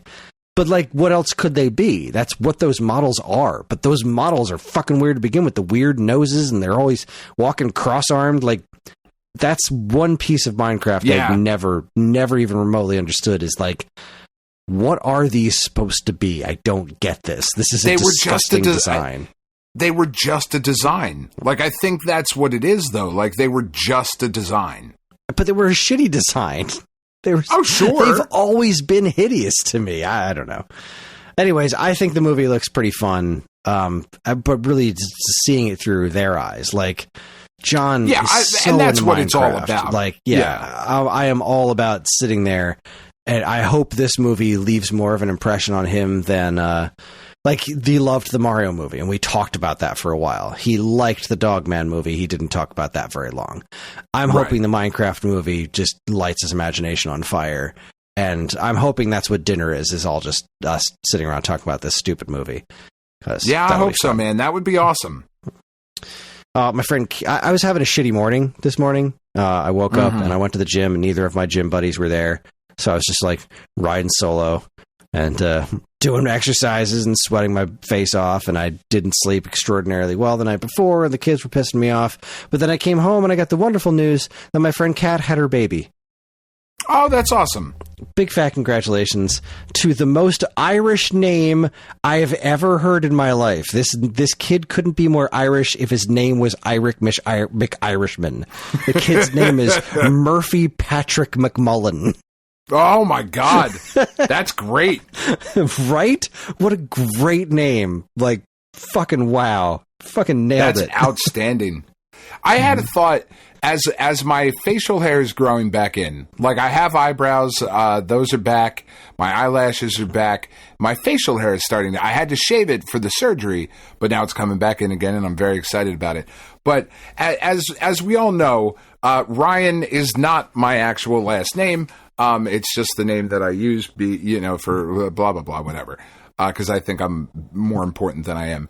But then I realized I was reading some old stuff, and there was an artist on Moon Knight for a while, and his name was Declan Shalvey, right? Ooh. And I thought that, man, if I really wanted to do it, I should have gone not Dan Ryan or not Danny Ryan. I should have gone with Declan Ryan. That would have been... That's a much cooler, like, podcasting name. But it's too late to change it now. Or even that. I mean, because I look like I look way more Irish than... I don't look Hispanic. I am, but you would never mistake... ICE is not coming for me. Like, they're really not. You know?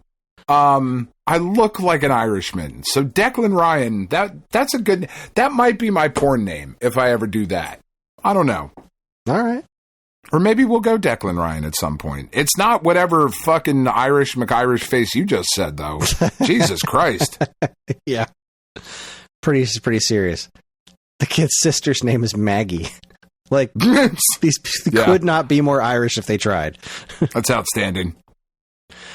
Speaking of outstanding, had some pretty good food the last couple of days. Karen and I had our date night last night. We went out to Tony Beef, which is a relatively local place. They make weird ass burgers, and I had the birria burger. Oh, so it was I love birria. Right, so it's 2 patties with some birria meat on there, and I think cojita cheese and salsa verde on a toasted bun, and then they gave me the birria sauce on the side to just dip the whole fucking burger into. Yes, indeed. Shit 1,000 times yes. Oh, it was so goddamn good. And then today, I went out to buy the Minecraft movie tickets, and that theater that we're going to see the movie in just so happens to be right next to my favorite place on earth, Cheeto Burrito. So I was going to get myself a burrito, and I'm standing there, and I saw that they added just birria meat to the regular menu instead of it being this like side thing that you could get just birria tacos. So I'm like, well, now I'm feeling creative. So I asked the girl behind the counter, I was like, could we do a birria quesadilla? Just like, give me the birria meat and the onions and the cilantro and some black beans, because fuck it. Why not? Do that in a quesadilla. Gotta have the black beans. Do that and then give me the dipping sauce on the side. She's like, abso-fucking-lutely. and it was so good. Let's fucking do it. That's awesome. I brought it home, and I enjoyed the hell out of it. I had myself a birria. Oh, so good. Nice. Oh, so good. We went to, there's a new place that opened by me, a new Indian and Pakistani place called Desi Shaksa. And it was fucking authentic, like authentic to the point, and this is what made me happy. When I was trying to order, I had to point to the menu because we just weren't understanding each other. And like, not in a way that makes me angry, in a way that makes me really excited for what I'm about to eat. And I was fucking right. I got a curry from there, and Tiff got some fucking, some like, what the hell? She got some like vegetable puffs and burrito tacos for some reason. Pakistani burrito tacos. Yeah. No, the Pakistani kind, obviously. Right, obviously. Yeah. Oh, it was so fucking good. It was so good. So I will close out by talking about Breakout Beyond. Now, we've discussed this game on the show for quite some time. This was like the game that I was most excited for on the Intellivision Amico, right? Yep. This is Choice Provisions, right, doing Breakout sideways. Right, Bit Trip Beat, their first game, was Breakout, but rhythmic. So them doing an actual Breakout game was like a dream come true. I always thought this game looked so fucking cool. From the first gameplay footage they showed off, I was like, I would buy this platform for this game. Like, right. Looks out of control good. So it's finally came out on everything except the Amico, because the Amico doesn't exist. That's right. I put in for a review code for Switch, which I just got right before the show started. I finally got the review code because I got assigned to review the game. But I picked it up on yesterday when it came out. I picked it up on VCS because I really wanted to do the twist on my joystick, right? Because that seems like the best way to control this.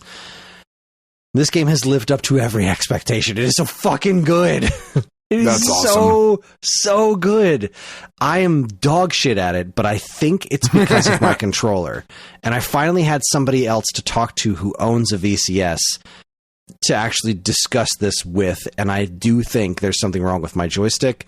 So I've pulled, they're actually on sale on Atari's site right now, so I pulled the $23 out of my Switch 2 fund to buy a new VCS joystick, and hopefully that solves this problem, because the problem that I have with the twist is that it's very clicky. It's very, not sticky is more the word, like plastic against plastic sticky. Like it takes more effort. It doesn't feel like I have the new Atari paddles, the 2600 paddles. I bought those from their website.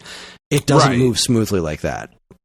And I've never really been able to get a clear answer from people in the VCS Discord about like, how is this really supposed to feel? Because this doesn't seem right. So I got stuck on level 3, like just stonewall stuck. And I was smiling the whole time I'm stuck. But the whole day yesterday, every hour or two, I'd just walk right over to my TV and give it another couple of shots to try to get past level 3. I was absolutely stonewalled on that stage.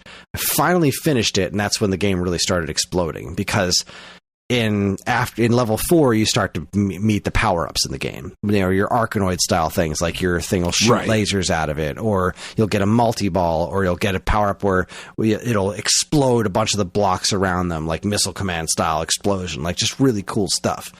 So the game really opened up since then. I think I'm on level 8 now. And really, I would probably be further in it if I felt that I had controls that really worked for that me. Worked? Yeah. So you can just use a regular controller, but it's fucking Breakout. Like, it's like playing Arkanoid on NES with the D-pad. Like, yeah, you can, but it doesn't feel right. But you shouldn't. You need a spinner. You need at worst a trackball or a touchscreen or something. Like I played last night. I booted up Bit Trip Flux on my 3DS and used the touchscreen. I was like, oh, this is... See, I can do this. I'm not crazy. I can absolutely hit these kind of crazy shots because I'm doing it right now on a touchscreen on something that moves smoothly. So, All right, before I get to that other part of the story, other things that make Breakout Beyond super cool. You can add like English to the ball by that's cool. When you hit the paddle, like obviously when the ball hits the paddle, just like regular Breakout, when it hits different parts of the paddle, it's going to bounce the ball off at different angles. But if you're moving the paddle when the ball hits, it's going to give it a curve, which is really interesting. That's super cool. You also have a slowdown. You can make the game move in slow motion anytime you want. It costs you points. Like you can ruin your combo or your high score, but if there's a lot of chaos going on the screen, the ball's coming at you too quick and you don't think you're going to make it in time, you can hold down the L button to make the game move in slow motion. But that also means your paddle's moving in slow motion. Like it's not going to give you, it's not like bullet time. It's literally just slowing down the action. But what you can do is you also have a dash button. So if you hold down both the slowdown and the dash, it kind of gives you this cheat to be able to move at normal speed while everything's slowed down. It's a little hard to get the hang of, but it's how I was able to finally beat level 3. It's just like, score to the wind. I just need to be able to get past this because this is insane. I want to move past this level. Yeah. Because, again, it was just, there were no power-ups yet. It was just basic Breakout. And the game really, really feels like it takes off once you start getting the power-ups, and the multi-ball in particular just adds... The game's got a really cool rhythm to it. The music sounds very similar to like Bit Trip Beat or Bit Trip Flux or any of the original Bit Trip games with the exception of Runner. It's just got this kind of like beat going on, and all the blocks that you hit, the sound effects of them play within the rhythm of the music. So once you have a multi-ball going on and there's just bricks being shattered left and right, it's all creating this really cool beat-sounding stuff. The sound design is fucking phenomenal. So is the visual design. This game looks and sounds amazing. So everything you would want from a Choice Provisions Breakout game? Yes, 100%. Yeah. It has delivered... It has made me smile so fucking much. It's got a co-op mode that I tried out with Karen real quick, which was pretty fun. So I bought it on VCS, but I had put in for a review code like 2 or 3 days, like 2 days ago, because I knew I had the assignment, and we're trying to get as much done for the magazine as we can before the big Nintendo Direct on Tuesday. So I really wanted to get this review done this week. So I followed up today as like, look, I really don't mean to be a pain, because they said like, all right, you received your request. We love Nintendo Force. I'll let you know as soon as I forwarded this to the right people. They'll let you know as soon as the code's available. So I'd emailed them again, and I was like, I really don't mean to be pushy or anything, but this is what we're up against. You know, it's a print magazine. And we have an actual deadline to work with.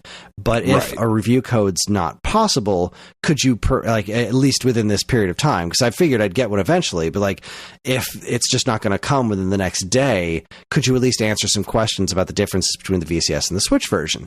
And I asked, assuming. So the Switch version, I have to assume it has more control options than the VCS because it has the touchscreen and gyro, which are options on the Bit Trip games that are released on Switch. So that's why I assumed that they were there. But apparently they're not. The email he said, I was talking, I actually emailed back and forth with the guy a handful of times today, Garrett at Choice Provisions. They said, the Switch version does not currently support gyro or touchscreen, though given the response, we're now considering it. It only supports the standard Switch control layouts. The game can be played with a single Joy-Con, dual, handheld, or Pro controller. So I found that really utterly fascinating that was not a built-in option. But I did think it was really neat that they're considering adding it, because it's nice to hear that I'm not the only one that thinks that's kind of weird that this game doesn't have those control options in it. Yeah, why wouldn't it? Also, that seems like a no-brainer. It does seem like a no-brainer. It's so strange to me. But also, they said that let's see. So I asked on the topic of controls. This is more of a more personal curiosity. But do you happen to know how the controls were originally planned to work on the Amico version? Were they going to be used with the spinning the dial or the gyro controls? And he responded, the very first control scheme we got working on the Amico prototype was gyro controls, actually. so they have gyro controls working for this game. What? I'm like, I want to know why they didn't implement them in the Switch game, like right off the bat. He said, there was also a wheel and a touchscreen as options, but the gyros worked remarkably well for the paddle, so we never got around to the other implementation methods for the Amico. I then asked if he thought that maybe I should ask to put off this review for a future issue if they were going to do an update. And they said they hadn't really discussed anything about that seriously, but he also would consider doing a level balancing thing because, and he quote, in all caps, everyone complains about level 3, which made me feel so happy. It's like, oh, it's not just me. So okay. I don't suck. Awesome. Yeah. That makes me feel better. But he also said, when it comes to the spinner on the VCS, I find it to be very smooth, but my classic controller was also brand new when I started using it for Breakout Beyond, and I have no idea if there are any revisions between what you have and what I might have. Which that was huge for me because I've almost never used my classic controller because of how jittery it is. It's never been smooth. Circus Atari, even basic Breakout, any of the games that use the spinner, I just can't use it because it's this constant like plastic on plastic. You know, like you have to put more effort into spinning it in the first place, and it starts spinning with a snap. So there's no precision to it. It's it's like creaking. That doesn't sound like it feels good. Yeah, but I don't know anybody else personally who owns a VCS to have this conversation with. So the fact that he mentioned that his always found it, he found it to be smooth, like. That's definitely not what I'm experiencing. So I'm kind of thinking maybe I just got a shitty controller. So I'm hoping that this new one that I ordered is going to feel better to use. And if it does, the VCS version is going to be the version to play of this because I can't imagine like a D-pad, even with the slowdown, playing a Breakout game like this with a D-pad is never going to feel as good as using a spinner. So fingers crossed. I mean, like you said, even with like the touchscreen controls, like using a stylus might even feel okay. Yeah, using a stylus I think would feel just fine. Kind of sliding back and forth on the screen, whatever. Yeah, that's how it worked on 3DS, and I think that would. Yeah. I think that works just fine. And if they add touchscreen to the Switch version, that's definitely a way I'll play it. But also like the gyro controls, which they use for. That's how you originally controlled the paddle in Bit Trip Beat. So it's astounding to me that they didn't. You assholes can do this. You just decided not to. And I wonder what the decision making process was for that. Because they said that the what else did they say? The controls are remap. Let's see. The game is the same on all platforms, save for minor platform-specific things. The PC and VCS versions support the Atari Classic controller spinner. The Switch supports single Joy-Con control. The PS4 and PS5 versions implement the light bar and controller speaker, etc. So I wonder how they implement the speaker. That's interesting to me. Neat. But probably just sounds coming from probably it, just right? neat sounds. Yeah. But, yeah, I fucking love this game. It's so good. I could not be happier with it, except for my controller, like just basic hardware limitations. I'm curious what's going to come of like I'm going to wait a couple of days and see if they get back to me about any sort of plans for an update, because if there is an update coming, like if this is something they're going to seriously start working on, I'm going to ask Lucas to delay the review until the next issue to see if we can to see if that comes out. Because I just went through this with Tetris, right? Tetris Forever. And now your review looks ridiculous. My review is like, they don't have Weltris in there, for crying out loud. And then like 3 days later, hey, guess what? Weltris is in Tetris. Like, well, this is in print. Right. Forever. God damn it. But it's if I had known that beforehand, then I could have delayed the review and then reviewed something a little bit more complete. So if they implement those control options on Switch, that will definitely impact my score, because this is Breakout. That's how you're supposed to play this game, is with something spinner like. Yeah.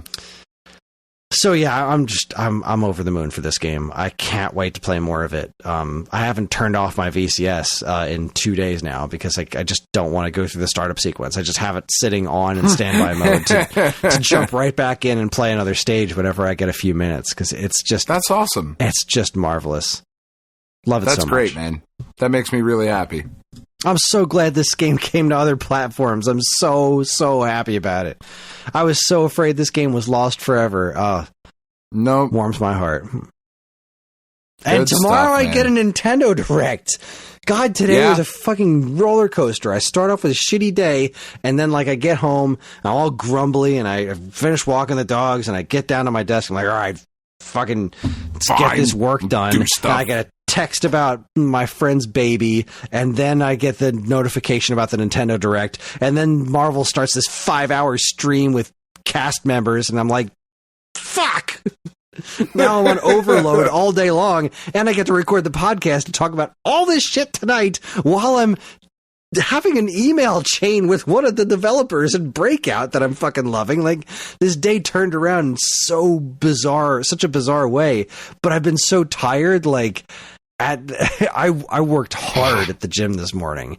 I've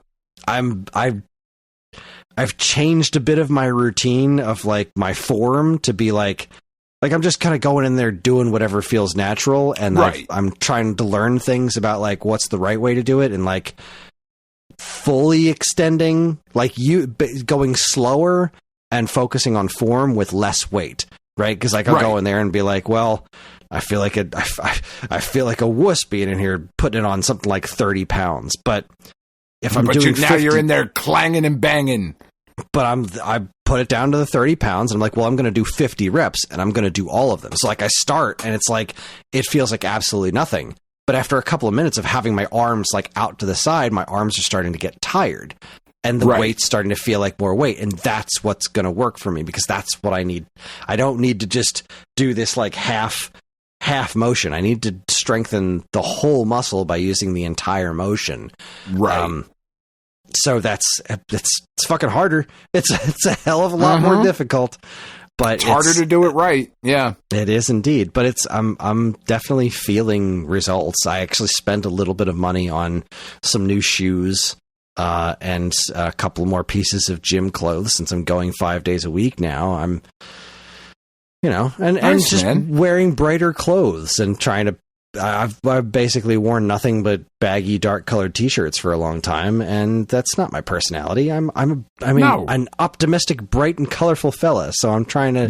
You're an effervescent young lady, and you should dress as such. I am ordering myself a pair of Chuck Taylors for the first time since a very, very long time. I had a pair that Karen bought me a pair for our wedding that I wore to our wedding. But other than that, I haven't worn Chucks in forever because, my feet just don't fit in them. Well, now at Converse's website, nowhere else that I've found so far sells them, but Converse's website sells wide size. Oh, nice. Because I wear wide size shoes now, and that has changed so much for me as far as overall foot comfort is wearing wide size. Yeah. They have wide size Chuck Taylor, so I'm going to get those, and I'm going to get some fucking Dr. Scholl's to put in there, and I'm going to get a bright red pair of Chucks to wear in the afternoons or when I'm just going to the grocery store or something.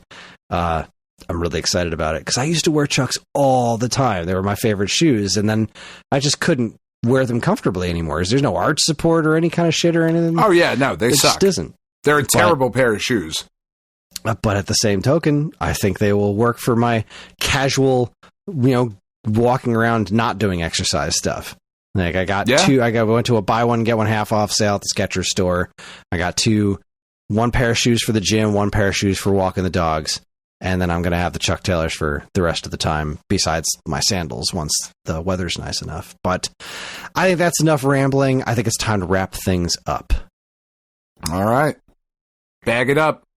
Let's bag it and tag it. That is our show. Join us next time for likely just talking about all these directs. We're probably going to talk about both the Nintendo Directs as the feature topic. If it turns out that they announce almost nothing of substance, which it's possible, they could just be like, fuck you, here's the price, and that's the entire conversation. Get bent. Thanks for supporting us.